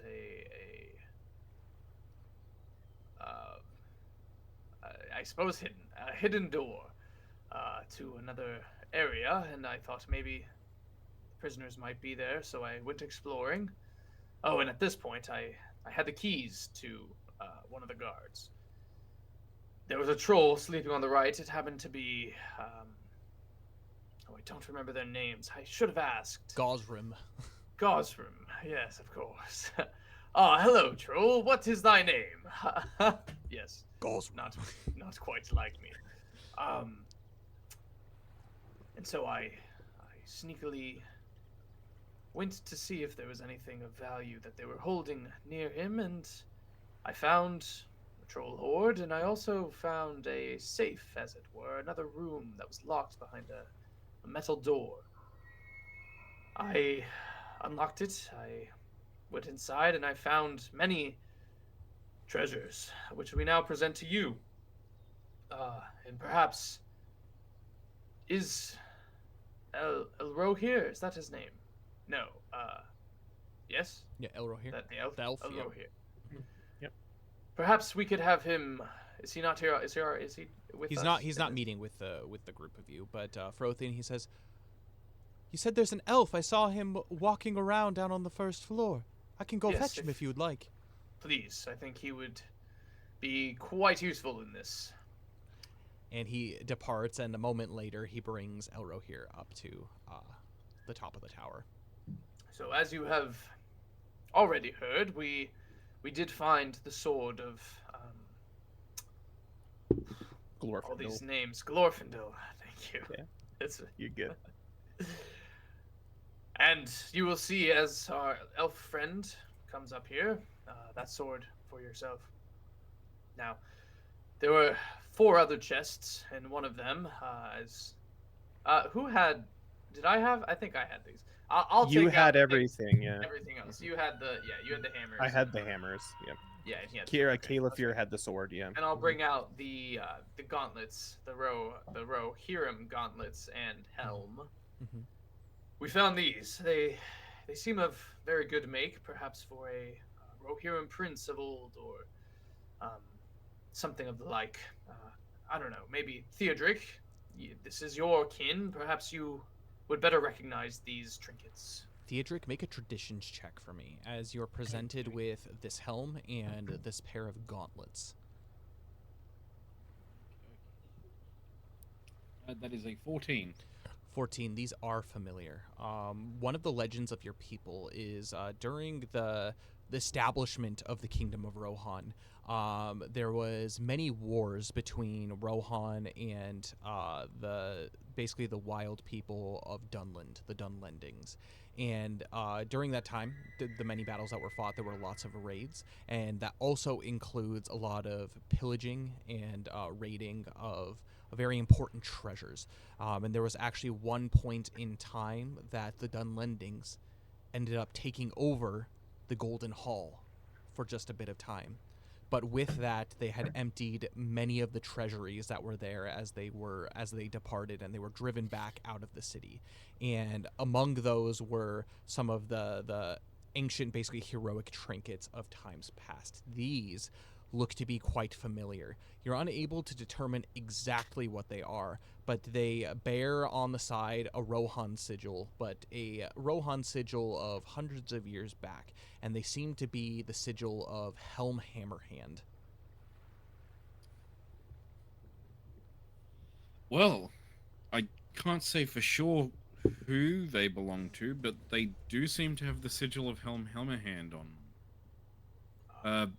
Many, many objects were stolen by the Dunlendings during their raids years and years ago.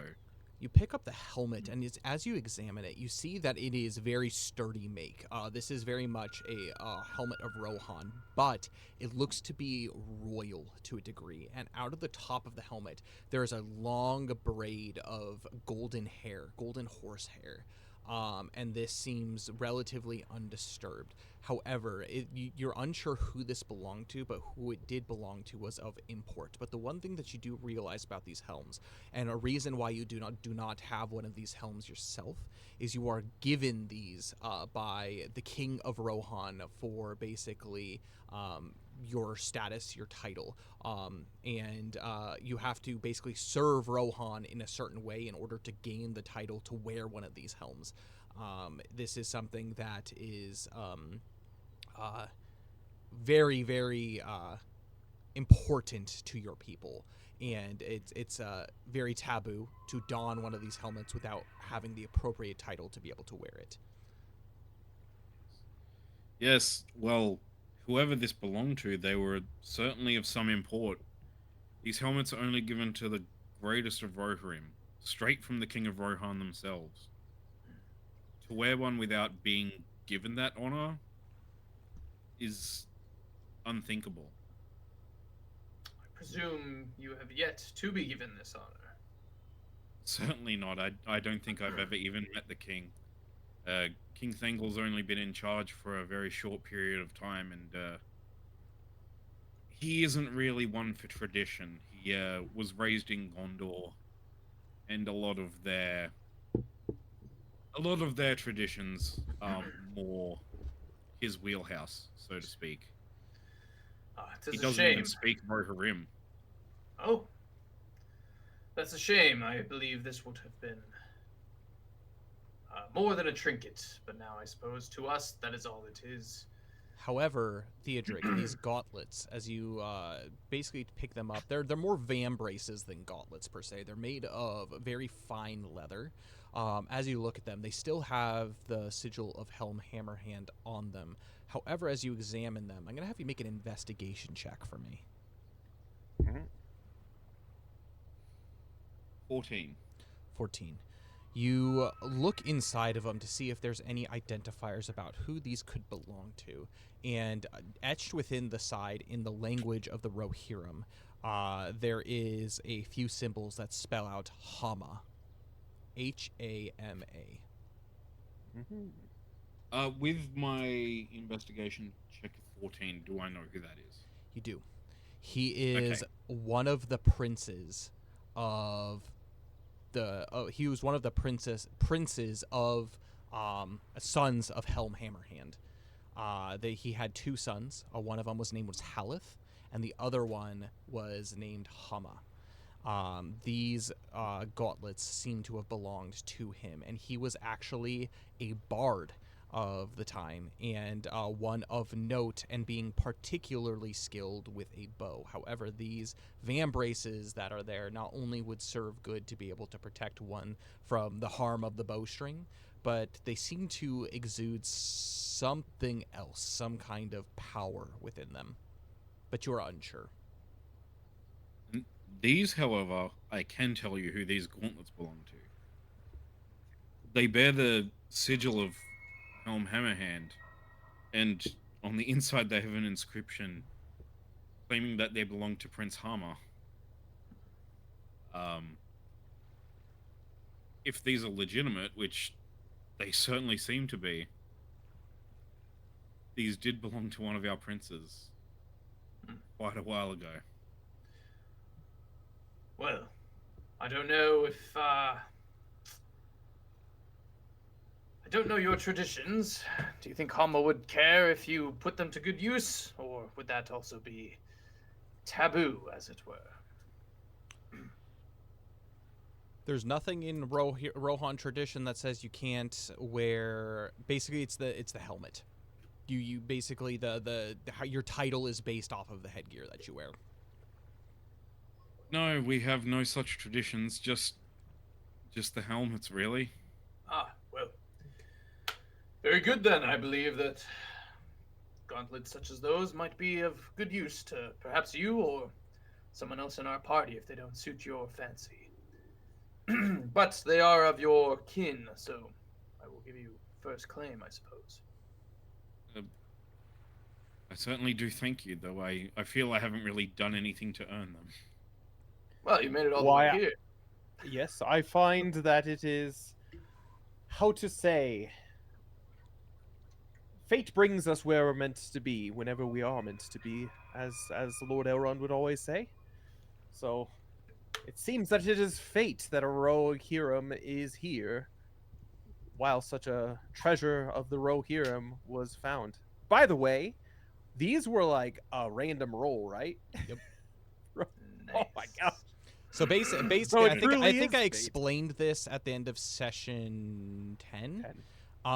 Was the way, mechanically speaking, just kind of a little bit of backstory. This is actually, speaking of how fate works, there were two things that were guaranteed. Well, three things. So there was the book that was on basically the pedestal that was taken. There were the two chests, which one of them housed the cloak and the armor, and then the other one, the sword of Glorfindel.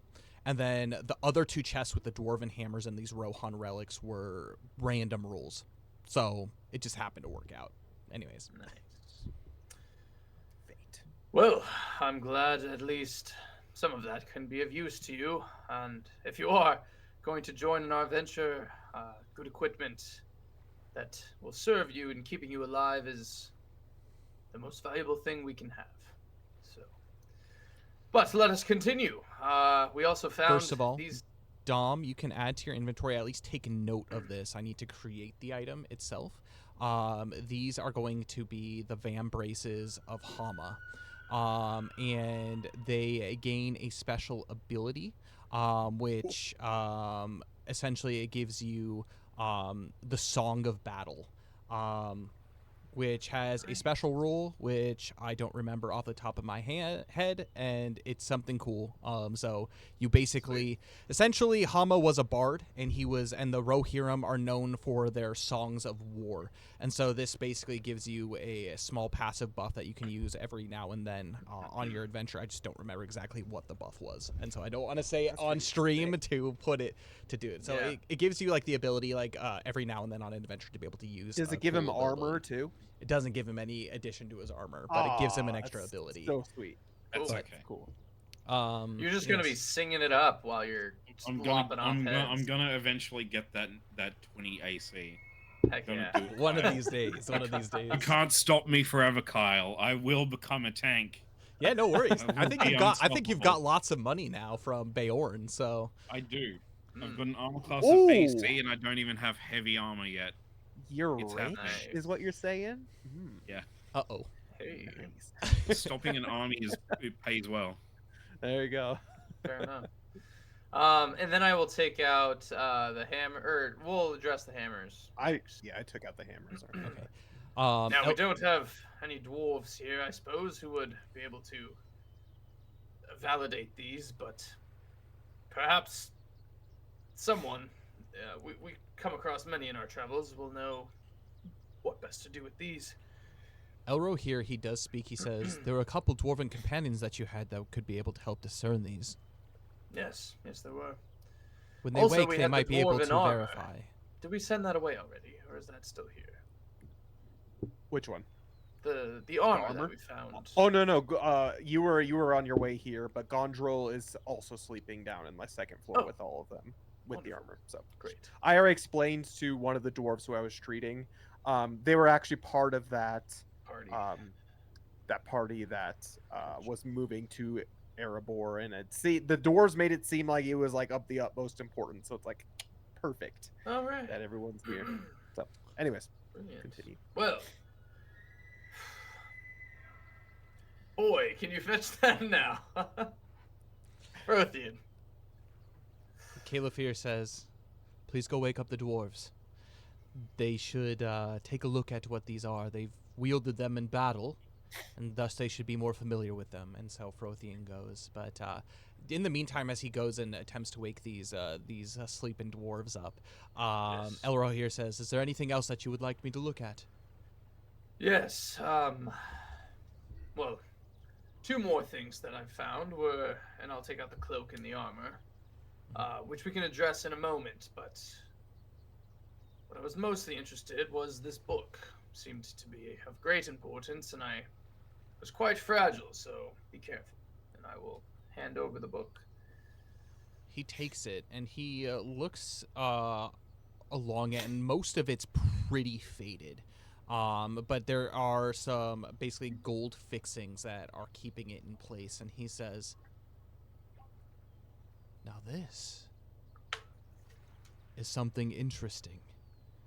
And he opens the pages and he begins to speak in the language of Quenya. Do any of you know that? Valnith does. I think Valnith does. So he begins to speak and he says, this is an ancient text from back in the First Age.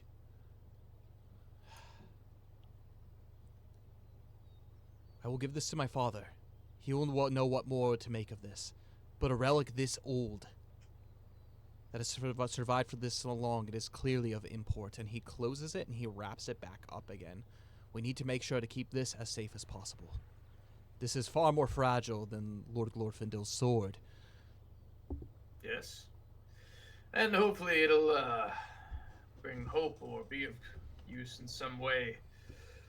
Now, the last item that I was able to find in this room is these, and I will point to the armor and cloak and such.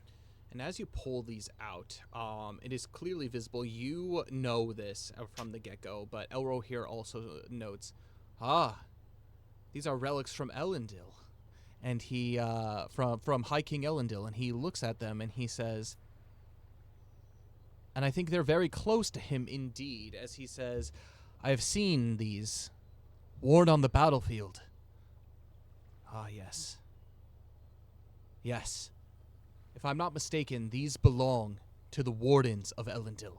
And he tells you of essentially the story that when High King Elendil, basically they sailed from Numenor, he got separated from his two sons. And so his sons basically established the kingdom of Gondor, where Elendil found his way up in Eriador and established the kingdom of Arnor. And basically his closest warriors, his closest men, were essentially like his royal guard. They were called the wardens of Elendil, and so, or the wardens of Arnor. And with that, they wore a special regalia to define themselves. Not only did they serve as basically his personal guard, but they served as actually his personal scouts. Kyrian, you can go ahead and add to your inventory 2 items. The first one is, I believe it's called the Cloak of Arnor. Hold on. Let me take a look. Pull up my notes. I should have been ready for this. It's some freaking sweet armor. Dude, yeah. Talking about. Where's my freaking inventory? There we go. Haha. Cloak of Anuminous? Yep. Cloak of Anuminos, which is the first city, the capital of Arnor. And then the next one is I believe the armor of the Warden of Arnor. Yep. Armor of the Warden of Arnor. Oh, nice. Oh, very good. Well, I would be honored if I would be able to wield these on our quest. If It that is- is all right with. It is your birthright, Elendil says, and he looks to you and he says, "It looks like you could do for some restoration. I believe,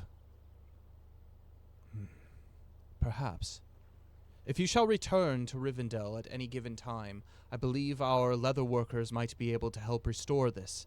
It's interesting. So it's technically a chain shirt.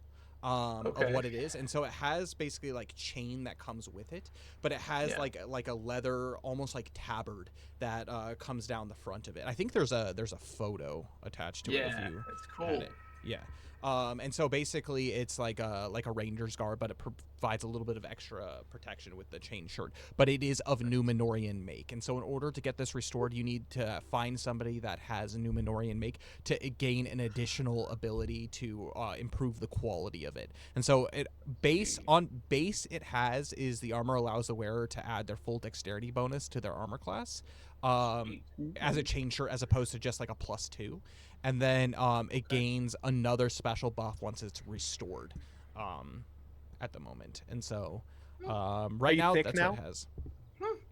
I mean, I think. I mean, my AC definitely went up. Let's see. Well, I will give my current armor then to whoever may need it most here. I will. Thank you. I graciously accept this for the good of the Dunedain and the North. And at this point, the dwarves have awoken and have made their way up the stairs. You can see that Anar, who was the one that's kind of like balding and was sleeping, he goes, "Oi, what's the meaning of this? This boy was relentless," as he makes his way over to the group of you at the center, and he says, "Oi, what time is it?" And he looks up at the sky, like squinting as if like the sun itself is blinding him, and he says, "Anua, who do you think you are?" As he looks at Elro here, straight in the face. And Elro here says, "Master Dwarf, looks like there's some items that are in need of your appraisal." He's like, "Oi. Oh, yes, I'm familiar with these." And he picks up the hammer and he puts in his hand. This is clearly a warrior. Him and Ginar grab these hammers, and they look to wield them as if they are used to them. They're like, "Oi, what of them? But what are they?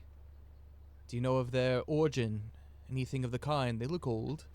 And Anar, he investigates it. He puts it up to his knee, and he looks at kind of the dwarven ruins, and he says, "Oi, these are from Durin's folk.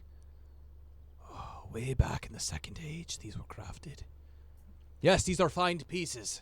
Essentially what they are is they're like +1 dwarven hammers. Nice. Yeah, pretty That's cool. cool. And FYI, Cole, and actually Dom, the gear that you're gonna that you gain are you have to attune to. So Cool. I think the cloak is in a separate attunement, the armor's an attunement, and then the gauntlets are attunement. And I think your sword is also an attunement as well, Dom. Yes. So Yeah, it's already done. cool. And with that, Where do I denote that? Oh, down here. yeah, at the Okay. very bottom. And they say, "Well, if you don't mind, can we have these?" And he looks to you, Kyrian. Wait, did you already say what they were? Yeah, +1 hammers. Yeah, they're just Second Age +1 hammers. Nice. Well, if you promise to use them for good and for protecting your own, taking down the enemy of shadow, I suppose they're better in your hands than any of ours. Those brigands took all of our gear back when we were first waylaid upon. I'm unsure what has become of them, but we will use these in the honor of Dorin's folk. And he takes it and he swings it around a couple of times. Ginar doesn't do the same, but she holds it basically with a tight grip. And they say, If only Vidar was here to see it. And with that, I'm going to actually have the three of you make perception checks for me. Mm-hmm. I got a 6. 11. 22. Whoa. As he says this, your eyes dart over to Frothian, who's just kind of like curious, and you can tell that there's like a little bit of an air of confusion on his face. What is it, Frothian? Well, we can always go find him. Find who? The father. It's the third dwarf that the other didn't make dwarf. it out. Ah, I saw them probably hours before we were rescued. When I was up in the tower, I saw that they were taking him. A couple of the men, they were taken up north. They had shackles on him, and I heard some of the men that were there talking about how the captain needed dwarven expertise for something. He seemed to be the one who knew the tunnels the most, I think. Am I mistaken? And he looks over to Anar and says, "Oi, he is the eldest of us, and he has spent most of his life mining. He would know much about the rocks that are, well, make up Eriador." And Ginar, she steps in and she says, "Wait, are you telling me he's not eaten?" And she like falls to her knees and lets the hammer drop from her hands, and she says, "I have to go find him. I have to go find him." And she like picks up the hammer and like almost as if she's like trying to like make way back down towards the stairs. Valnith speaks up. hand on her. Yeah. Hey now, you still have a lot to heal from. If he is still alive and he is of use to them, I will say that I think it looks good that he's still alive, but we can't do anything in the state that we're in now. It would be foolish to do so, regardless of kinship. And we are likely headed back that direction. And you have our word that we will do our best to rescue him. And should you feel well enough, you and your do I know the relation? Companion? You and your companion. No. It is up to you. It will be dangerous, but you are welcome to join us if you see fit. Anar, he grasps the hammer and he puts it over his shoulder and he says, "I am a fighter, and I will fight to the end if that means to save one of our kin. Thank you. You do not need to do this. We've done nothing for you in recent memory, but I will remember this." Well, the free peoples of Eriador must stick together in these troubling times. So, Calefir, he quiet most of this time. He says, "But that still doesn't answer the question. Even if we do add a couple of dwarves to our ranks, surely we cannot take out Captain Morbog and many of his men. I raided his camp with an entire battle host. That captain is more than just a... If we are to do this, we need to get in, get the prisoner, and leave without being seen, especially if he has a host of trolls men." yes. Well, that begs the question. They are bound to be more on high alert now after our first escapade on the inside of that. I think we need to prepare if we are to go back, but to be perfectly honest, I don't know if this is just the scholar in me, but I think it would be wise if we report to Rivendell and Lord Elrond first. Again, as I had said before, if if your companion, speaking to the dwarves, is of use, I can't see him going anywhere else, and especially knowing the plan moving forward, there's no one in all of Middle Earth that could be more helpful than Lord Elrond in this aspect. And we know they're heading for the circled location on the map with the crystalline ray. Yeah, the broad cleave. Yes. Mm-hmm. Which, to my knowledge,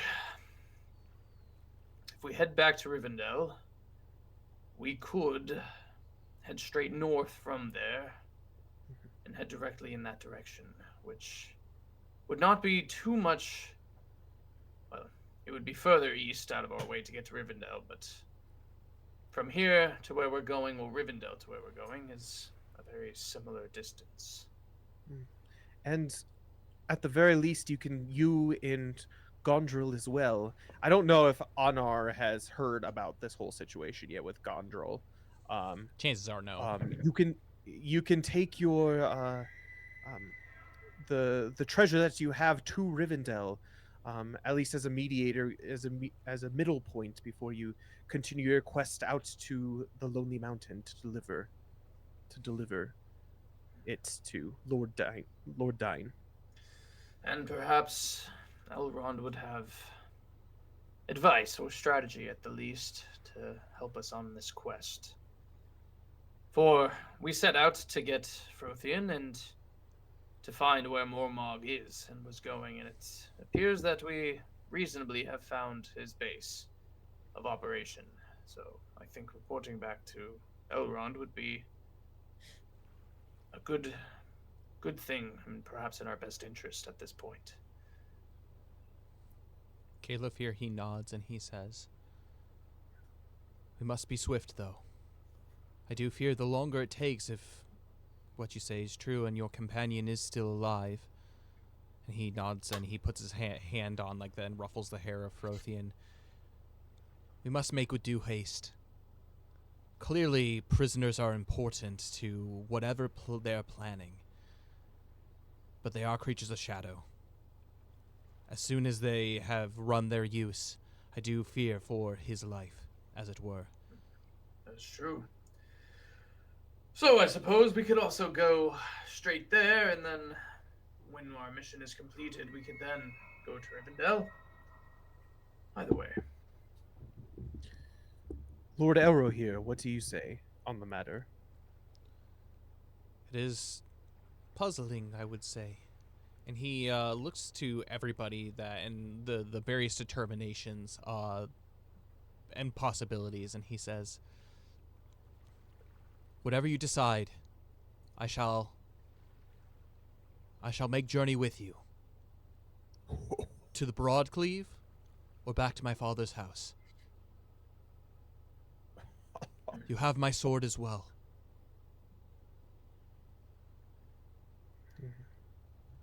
Well, at the very least, no one's moving tonight.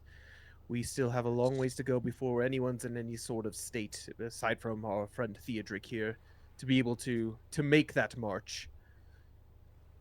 Yes.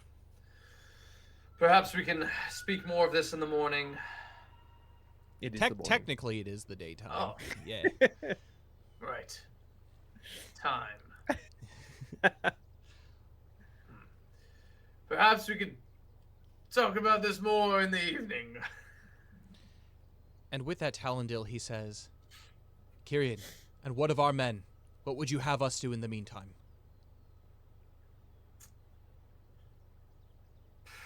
Wow.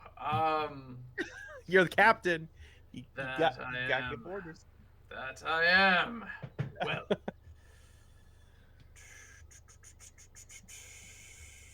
Yeah, any suggestions? Cole is at a There's loss. there's places that they can go to like investigate like the different places on the maps, that like the South Downs and places like this. Yes. There could be like you could go even just send an emissary to Lord Elrond to be able to say, hey, they figured stuff out and this is where they're heading, just in case. So you want to know, there's lots of things that could happen. And Calevir, he mentions, "Well, what about keeping the roads safe? You say, if what you say, Kyrian, is true, that we have caused a stir at the Broken Keep, and they might be more on high alert. If we could send scouts out to make sure that that we can quiet them before we do infiltrate. If you dispatch people now, you might be able to stamp out whatever word has been spread, at least for until we're able to get in and out. Yes. All very, very true. Well, let's do that. Perhaps send some scouts out ahead. How many men do we have here? Currently at the settlement, we have 16 men total. We do need probably about 4 of them to keep watch and to make sure that this place is safe, but we could probably dispatch about 10 and still be safe. Wonderful. Well, I did mention these other locations that they had interest in. I think it would behoove us to perhaps send some scouts to investigate the goings-on of the other locations, Mount Graham, the Northern Downs, and the South Downs, and I will mark on a map as best I can the whereabouts they had marked them. So perhaps, let's see, that's 1, 2, 3. So perhaps 6 of our men, 2 in pairs, can go, and 2 each can go investigate those locations and bring back whatever information they can. And Talendil, he also says, "And by your leave, sir, I can personally make my way down to the Angle, and I can speak with the council upon these matters." Yes. Yes, I think that would be good. And then the remaining men that we can spare, if they could go out and, to the best of their ability, without making more of a stir, try to settle down the stir that we have caused as we make our way back in that direction. That would be helpful. Clear the path ahead of us, as it were. And with a nod, the group prepares to make preparations for the plans. And Caliphyr says, "So do we make for the Broadcleave? Are we in agreement?" I think so. Will you be joining us, As far as Theodric? we know. This is not your fight. Yes. You have been thrown into the midst of this.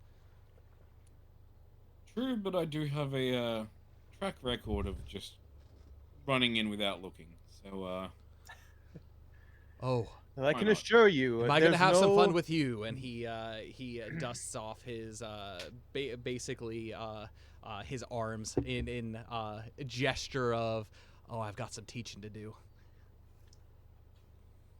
yes, I'm not 100% sure what's going on, but it sounds like somebody's in trouble, and that there's hijinks to be had. So I'm there. And based what you've told me, Theodric, it seems that the problems within Wilderland itself, maybe this is also has an answer to those issues as well. Potentially. Yes. However, this does seem like a stealth mission, and I'd be lying if I said that we typically used horses. We don't avoid them necessarily, but they're not. Exactly quiet. How stealthy could your horse be, I suppose? He's Well, majestic. if need be, we can leave him here, and he'll be quite comfortable in the stables while we go and carry on whatever we need to do. Very good. I mean, it might be nice to have a steed with us. It's just I don't know where to keep him while we infiltrate. Perhaps we could. It's up to you. What do you think? He's your steed. I think We it's best to have him, and he'll be fine. He's a survivor. Wonderful. The rumor of feel the bad horse, having the a rumor of the Rohirrim horse with lords of horse. Rohan. You can't part a man from his steed. And that's what Caliphyr says as he chimes in. Certainly not easy to, at least. And he nods and he says, "All right. Well, make sure we get all rest up. By this evening we shall depart." Wonderful. And as you get up to make your way out, Frothian, he basically tugs on the sleeve of Caliphyr and says, "But what of the shadow creature?" And with that, we are going to end our session. Oh, Shadow give me a creature? What? cliffhanger. Oh, Shadow what? creature. Yep. Oh my gosh. Quickly, Who said that, Frothian? Frothian. Why is Frothian keeping these things? Come on, man. Boy, speak up. Boy. Read it, boy. And with that, we'll go ahead and dive into our thoughts for today's session. We'll go ahead and start with Dane. I will be right back. I am listening, though. Yeah. No, it's really good. I'm happy to have that to be Australian joining our party with Theodric. Missed having him as part of the party, and I kind of mentioned a little bit with the Valnith talking to Theodric. I actually think Theodric's going to add a whole new dimension as well to the actual like battle mechanics itself. He's a pure attacker, essentially. I mean, a real thick pure attacker. Think of a barbarian. Who can have a lot of like AC. How much AC does Theodric have at this point? I have 18 right now, and I'm Oh still my on gosh. medium armor. I Oh want that my heavy gosh. armor. So it's one of those things where it's like he'll add another dimension to the actual battling itself. So hopefully we can, at least Kyrian and Valnith, don't have to take as much of the DPS brunt of everything. It can be shared a little bit more. Yeah. I'm very excited. Yeah. It's good. We learned a lot. I really enjoyed. I mean, it's funny. I feel like Adventures in Middle Earth. It's true in the aspect that it's not nearly as much like combat focus. It's a lot more of like the actual storytelling itself. But I think in particular, someone who loves the Lord of the Rings and loves lore this much, I think today was a very fun and unique session. Not only did we get some sweet items and uncover the truth of some really cool items, whether it be like the helmet and gauntlets of Hama or the Dunedain, what are they called? The armor that they got, and also just like the sword of freaking Glorfindel is sick. But I think I was really curious going into today's session on where this party would be led, whether it be back to Rivendell. That's where I thought we were going to be going. I did not even think that we'd be going back into the fray of it. But I'm kind of excited to get. Oh, by the into way, it. I thought it was speaking a of good which, session. make sure everybody gets a long rest. So refresh abilities, all that kind of stuff. At the moment, I think Theodric is probably good after chilling at Rivendell, but How do you do long rest? don't do the actual long rest on. Just basically Okay, just reset everything. just reset everything because it resets the like HP for some reason to like the default HP. Oh. And then it's a pain in the Gotcha. butt. So just make sure to go through, unclick things, and like abilities that you use, like for example, your Hands of the Healer. You can go ahead and unclick some of those. Refresh them. Yeah. Yeah. Just Cool. things like that. So another cool. But yeah, I'm thing, excited. Cool ability I'm really that excited. That'll be Kyrian good. has. So yep. Guys, I hit long rest. I hope I didn't screw everything up. Well, did you mess up your? I don't know. What was your HP before? I don't know. What is Oh it now? my. 31. 31. Uh, It's probably. It was close to that. Yeah, it's if it probably wasn't that. My Caliphear's at 32. Which I feel like I was at 31 or 33, but 31 might have been it. sounds good. Not bad. That's okay. Sorry, guys. Just for the record, it's a going forward, which is fine. I guess it doesn't matter for you now, Cole. Now that you're like set to default time, you can just do long rest. So, Yeah, might be. anyways, so yeah, anything else, Dane, to add to your thoughts?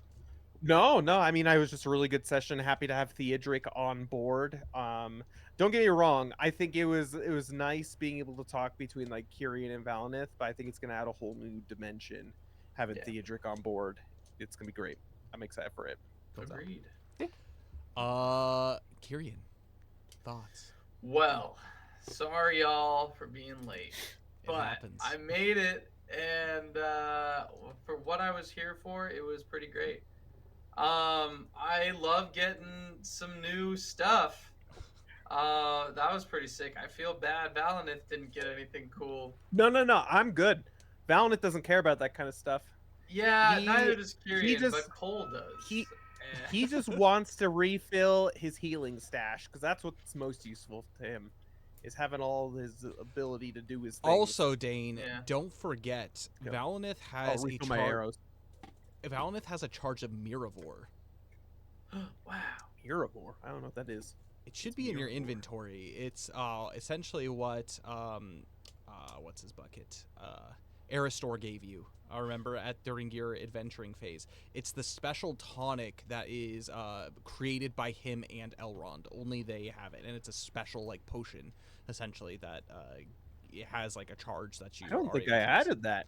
Ooh, What? thanks for remembering. I don't think I Bruh, had it. the Hold up. Miravor's freaking sick, but it's Alright, it's alright, definitely I'll for add a it. pinch. Thanks. So you also kind of Okay. have something that's pretty cool, but I'll give that to you a little bit later. I think it's an item that's created, but if not, I'll create it. So What, kind of the similar to Miravor? you, Dom. I'll make sure to create the Rohan gauntlets to give to you, so you can know exactly what they do. I'll do that pretty much right after this session.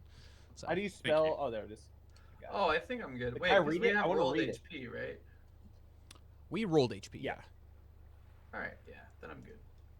An exceptionally rare and precious cordial from Rivendell. Small quantities of Miravor may be gifted by Elrond or the other powerful elves in Imladris. In times of great need, it cannot be bought. A small mouthful removes 1d4 levels of exhaustion and returns 1 hit dice. Ugh. That's so nice. Not bad. That would have been helpful. Yep.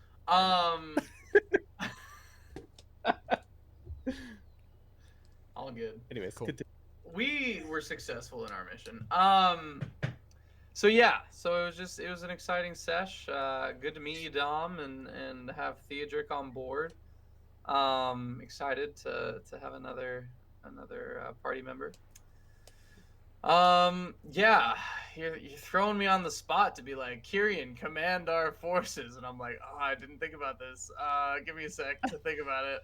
One thing definitely going forward to think about is so currently as far as the way that the hierarchy right now, because they are without a commander, is there are commanders of various places, and so Talendil is actually the commander of this camp. However, technically the main commander is at Fornost, which is actually the ancient city of Anuminus, which is where, but it's like a ruin. And people actually at this point, people from Bree and like the Shire actually think that Fornost is haunted. And so, I mean, granted, it's close to the North Downs, but like it's. Did they go to Fornost in the books? No, they didn't go to Fornost in the books. They basically made their way just along this path. The Great Road, but okay, yeah, they made it to the Barrow Downs, not the South or North Downs. Okay. Yeah, and so the Fornost is in secret. It's actually a rumor that's been brought upon by the Dunedain to keep it secluded so people aren't just wandering into the camp of the Dunedain. And so that's like their like main stronghold, like in the west part of Eriador. And so that's about as far west as the Dunedain basically cover. And the ones that are here cover the Shire and basically the Lone Lands and everything. Gotcha. This area, but here there's a refuge of the Dunedain, and in the angle down here, this is like where there's another refuge that's in the angle, but that's where like the council of like the Dunedain chiefs often will meet, is kind of at this location down here. And then there's a few others scattered throughout, but Talendil is basically captain of this. Because you are the captain of Fornost, you're kind of like the supreme captain of like the Dunedain. Wait. Kyrian's that cool? He's the actual like captain of Fornost? What? Bruh, I didn't even know. I'm awesome. That's sick. That's freaking sick. Yeah, wait, I 'Cause think you're I level think it was 4. mentioned in your session That's it. 0 in Bree. I think you're right. Because I just didn't Halbarad remember. is under your command, so Halbarad Yeah. is one of the Dunedain in Fornost as well. And so yeah. Anyways, that's neither here nor there. That's the dealio with Kyrian. Yeah, that's good to know though. I just like, yeah, I'll So if just you need run to into think Dunedain, about you those can give things commands. pre-session. Yeah, you can give sometimes. commands to people if you like run into Yeah. Dunedain on the road or go places. You can actually like be like, "Hey, I would like to go investigate this, but the story's taking me here." It's like, "Hey, you guys do this and then report to me on." And so you can like you basically have like ears on Eriador, which is cool. Yeah. Send the Dunedain that are not very plentiful to their deaths. It's great. Yeah. So hopefully, I sent them to do good things. I kind of wanted more information on the other locations that were marked on the map, but um, Hey, there's so always hopefully time. that'll pay off, Mhm. bear fruit. We'll see. I'm super excited to see what happens if I can get this armor fixed or whatever, refurbished, because it's sick. I'm Pretty cool. pumped. Pumped for this And armor and the cloak. Twice per battle, I can use a charge to disengage as a bonus action. Twice per battle. Yeah, that's what it says. Dang, that's pretty good. Yeah, That's awesome. yeah, it's so pretty cool. That's so good. yeah, it's pretty sick. As a bonus action. So I can be like, "Shank you very much, goodbye." It'll be good. If you want to I like do, if you want to use your actions in that way, yes, absolutely. Yeah. And then, yeah, so that'll be pretty cool. Don't worry, Dom, yours is pretty cool too. From what I remember, it's pretty cool. So you'll get to see here sometime soon. But anything else, Cole? Before we move on. Just good lore dump sesh. Looking forward to the next one. So I think the next like couple of sessions are going to be pretty intense. Genuinely, it's like you've got some dwarves, you got Elro here with you. It's going to be. there's a lot of people for a stealth mission. I'll be good. Yeah. It'll be nice. Anyways, Australian, what are your thoughts? It was a good session. It was good having the whole get together with Valineth and meeting Caliphyr and Syrian. Really stoked to be having those gauntlets. I was thinking about giving them to Valineth, but he's already got his Vambrace. I got my Maureen Vambrace. I'm good. Vambrace, That's what I'm so saying. I'm He can't wear them both at pretty- once. So It's true. fine. I could wear the Vambrace Um, over them, but then that'd be disrespectful. Feeling a little bummed out. You gave me a sick helmet that I can't wear. Yeah, heck. I will say this. I will say this. Someday. So, a couple Someday, of maybe. things. So, a couple of things that with these gear items, they're not completely locked out of your ability to be able to use them. What I mean by that is during fellowship phases, especially if you like decide to take like a long like Yule phase, you can actually go down to Rohan and attempt to gain. Essentially, what it would be is you would be taking the feature of I think what Dane did for his, where it's just like you gain like a cultural heirloom. And basically what you would do is you would go down to Rohan and mechanically you can gain the title of whatever it takes to be able to wear the helmet. And then at that point you'd be able to wear the helmet. I assumed, but yeah. For now, it's just chilling in my backpack. Do we know Just what the by helmet bringing does? it back, Don't know Yeah, what the just helmet sick. does. No. it's got a sweet. It looks braid. sick. It looks sick, and it fits the rest of my aesthetic. Think of yeah, like All I need to know. in like the Oh, Lord of the yeah. Rings films, like Éomer. Éomer's helmet. Yeah. Like AMA's helmet. That's Exactly. all I can think of the whole time. so, Yeah. pretty Sweet. cool. Full jelly. Yeah, we're getting some sweet lore about the War of the Rohirrim, which actually kind of works out since the War of the Rohirrim movie's coming out. Which would be cool. Yeah. So I guess we'll get some background on that when that gets made. So Perfect. Right. Super stoked to finally meet Cole properly. Like, caught a couple of his streams, but never like the face to face over Discord or Cyclers, local yeah. board or anything like that. he's- So that's he's pretty fun too. Yeah. Super like you just poor Theodric being like, I don't know what's going on, but I'm here for it. I've got a fair bit of a AME to watch before next Wednesday. It's good. So I know think we what did I'm a gonna be pretty doing good in the job. future. Well, we did a pretty good job, I think, of giving you like a good overview or whatnot. I would say like probably do sessions. 10 Let's say for sure. 6 through 10. 6 through 10 are probably the more important ones. The first few are just kind of like being in Rivendell and like finding out like our charge to go. But I would say really after the keep down here where we save Gondrel to go north is probably the more important stuff. So Okie dokie. it's good. But yeah, I've got stuff to do. I've got homework. But no, it was a good session. I'm super stoked to be here.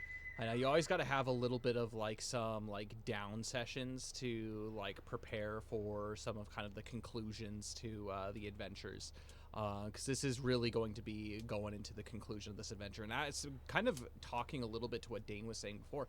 I wasn't sure what your guys' plan was too, going forward from here, whether it was gonna be to go all the way up to the what do they call it, the The gap. the Broadcleave, or if you guys were gonna just like take everything back to Rivendell as well. Yeah, and so like I'm excited to see going forward what actually ends up happening with this adventure, and yeah, hopefully Wait, you are guys we enjoy almost it. done? This Pretty close. specific adventure. For this specific adventure. Yes, Cool. yes, yeah. Sorry, Cool. sorry, spoilers. No, it's okay. I was just like, but I feel like we haven't been playing that long. How could we already be done? But 11 just this sessions. adventure. Well, not the whole Could thing. be yeah, it's another just- adventure. It's a How many plural adventures did we do in adventures of Wilderland? Middle Earth. What was that, Plural. Dane? How many adventures did we end up doing in Wilderland? Oh boy, so there was the adventure that took place. Technically, the adventure was the gathering of the 5 armies, and I would also include like the whole like Yule phase as a part of that, where you guys were helping the orphans there. The next adventure was the whole stuff that happened in Mirkwood? Esgaroth. No, Esgaroth, where you guys followed Esgaroth. like the criminals down there and did the whole stick. Mhm. The next adventure was you're traveling through Mirkwood. That was a pretty long adventure. And then the next adventure was going to find Dindy, and then the next adventure was the whole Voltaire thing. So the Stonyford Voltaire. So, So 5 adventures. yeah, That's like pretty 5 adventures, and a couple of those were much longer. So there's definitely shorter adventures and longer adventures that kind of are scattered throughout. So this one is probably a little bit shorter. Although, what is it? 11 sessions? That's pretty good for an adventure. It's like 3 Yeah, hours a fair enough. session-ish. So, Yeah. Pretty good. anyways, that's that. Anything else? Anything else that anybody wants to add? Dude, I was Yeah. shocked that Theodric left his horse. You know, he's willing to. He doesn't want to, but he's willing to for the sake of the mission. Yeah, that's fair. Oh, I was under He's the a team assumption player. that Theodric was bringing the horse. I I'm thought so bringing too. the horse. Yeah. I But he was think I'm gonna willing to bring him not bring the just horse. in case. Yeah, Calefir was under the Don't impression worry, he was he's a bringing good the horse. boy, Cole. He will be more helpful than he's not. That's kind I of what I promise you figured. that. I'm just like, I mean, we're gonna have to leave him outside as we go into the keep, right? Like, Oh, we're not. he can donkey kick some people. Don't worry. It's all Okay. good. I'm just saying, not very stealthy. But fast. It's all good. Yeah. Fast. Speed Very or good. stealth? You know, I mean, I was basically told if we weren't stealthy, we'll die. So. That's stealth, Cale- I guess. That's Calefir's concern. He's like, there's a lot of things that are here. Yeah. Let's be smart about this. So, Yeah. it's It'll good. be good. Anyways, figure it Dane, out. what- So what maybe were you we'll saying? have a getaway horse. We will position him. If So anybody that is as we're wounded, leaving- If anybody is Yeah. wounded, throw them on board and then yeah. go. But Dane, anything? He's that also you- combative though. He can attack. Oh, I was just gonna go into announcements if Yep, no one had go ahead. anything else. Go ahead. Okay. So yes, we got a couple things. So we got our amazing sponsor, Dai Snacky. They're a Japanese sweets and luxury treats company based in Tokyo, Japan. They're a small family business, but if you do want to buy from them, please consider mentioning that Forge sent you. There's like a little box on checkout where you could be like, "Hey, I came from Fantasy Forged," things like that. And if you mention Forged, then that's how we get that ad revenue from that, I guess I should say. But make sure to also say your Twitch username, because once we hit a referral limit, which we're really close, we're going to be giving away a free die snacky box on the channel. We've already given one away, and so we're getting close to giving another one away, which is pretty cool. So that's awesome. As far as our other AME or Everlast or videos, as far as that goes, we have a YouTube channel. and it's growing. Actually, it is kind of growing. It's crazy. It's growing at a faster rate than Wait, our actual Twitch channel. Are you telling me that you put in the work on the YouTubes and now the YouTubes get I did, yeah. So I mean, those of you who have been around to know that I haven't been streaming since like early August. It's because I've been doing a lot of like infrastructure stuff behind the scenes since we're kind of like it's crazy to think, but we're actually kind of getting past those early stages of like being just a Twitch streamer. And so, especially with some things coming up as far as Everlast goes, I needed to like upgrade the infrastructure for Fantasy Forge Studios so that we're actually there. Like our website's all up to date, which is cool. So you can go head on over there. Speaking of Everlast, there's some ways to be able to support it. So we will be coming out with a Kickstarter for the actual Everlast tabletop RPG role playing game in the future. However, we are currently trying to get our art funded for it because art takes time. Even if we have all the funding in the world for it, it still takes time. So we're currently working on like getting the art done before we actually start the actual Kickstarter for that. And so some ways to be able to contribute to that financially is Coffee of the Realm if you live in the United States or Canada, and then Fragrances of the Realm, and anyone around the world can get those. So with Coffee of the Realm, there's 8 delicious different roasts that you can get, from light roasts to dark roasts, including a decaf roast, and all of those are based off the world of Everlast, and all the artworks on those are official places and official artwork for Everlast. So it's a cool way to get like not only delicious coffee, but a cool way to get the artwork of Everlast beforehand. And then we also have Fragrances of the Realm. So those of you who play tabletop RPGs or just like a good smelling home, we got a bunch of different scents that like evoke a different kind of, I don't know, terrain and area that you can be. Our current scent that we have right now that's fall is Shiloh Harvest. It's really good. It smells like apple orchard. Shiloh again is a place in Everlast, and again all the artwork on it is official Everlast art. And again, all proceeds go towards the creation of the art of Everlast, which is pretty sweet.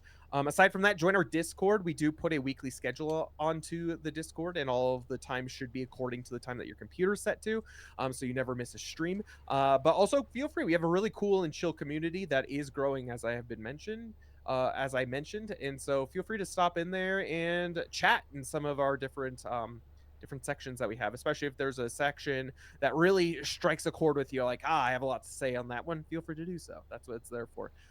Aside from that, I'm really happy that that Tubby Australian was able to join us on Eriador Adventures. It was sad that Wilderland Adventures came to an end, but we are bringing a new era of Eriador as well, and hopefully it gives Kyle some time to focus on his job as well. So it's good. That's all I have. Sweet. Well, I appreciate it. Thank you. Are we going to do a raid today? No raid today. I don't have anything set up. Okay. Well, if that's the case, may the road go ever onward and onward. I will see you all, I guess, next Monday for some Final Fantasy 12 and the Zodiac Age. And Cole will be streaming tomorrow. Is that correct? Some Paper Mario? Yes, 4 to 8 p.m. Mountain Time. We're gonna maybe be on a train. Oh, nice. It's one of my favorite levels. Honestly, this game is so good. I say that about every level. They've just never made a Paper Mario as good. Yeah, so I haven't actually played Thousand Year Door, and it's been very enjoyable watching it because it's like, oh man, it makes me think of the first Paper Mario as in like it doesn't miss. There, like every area is good. Yeah, it's awesome. And you're just like, man, I freaking love the writing. It's so cheesy but so fun. Like it rides that line of not like bad humor, but like that was so clever and witty and stupid, and it's Paper Mario. Anyway, exactly. So join him for that tomorrow. That should be awesome, and I think that does us for streams for the week. But yeah, as mentioned, join me Monday. It should be a good time. But God bless you all. You guys have a good one. Bye.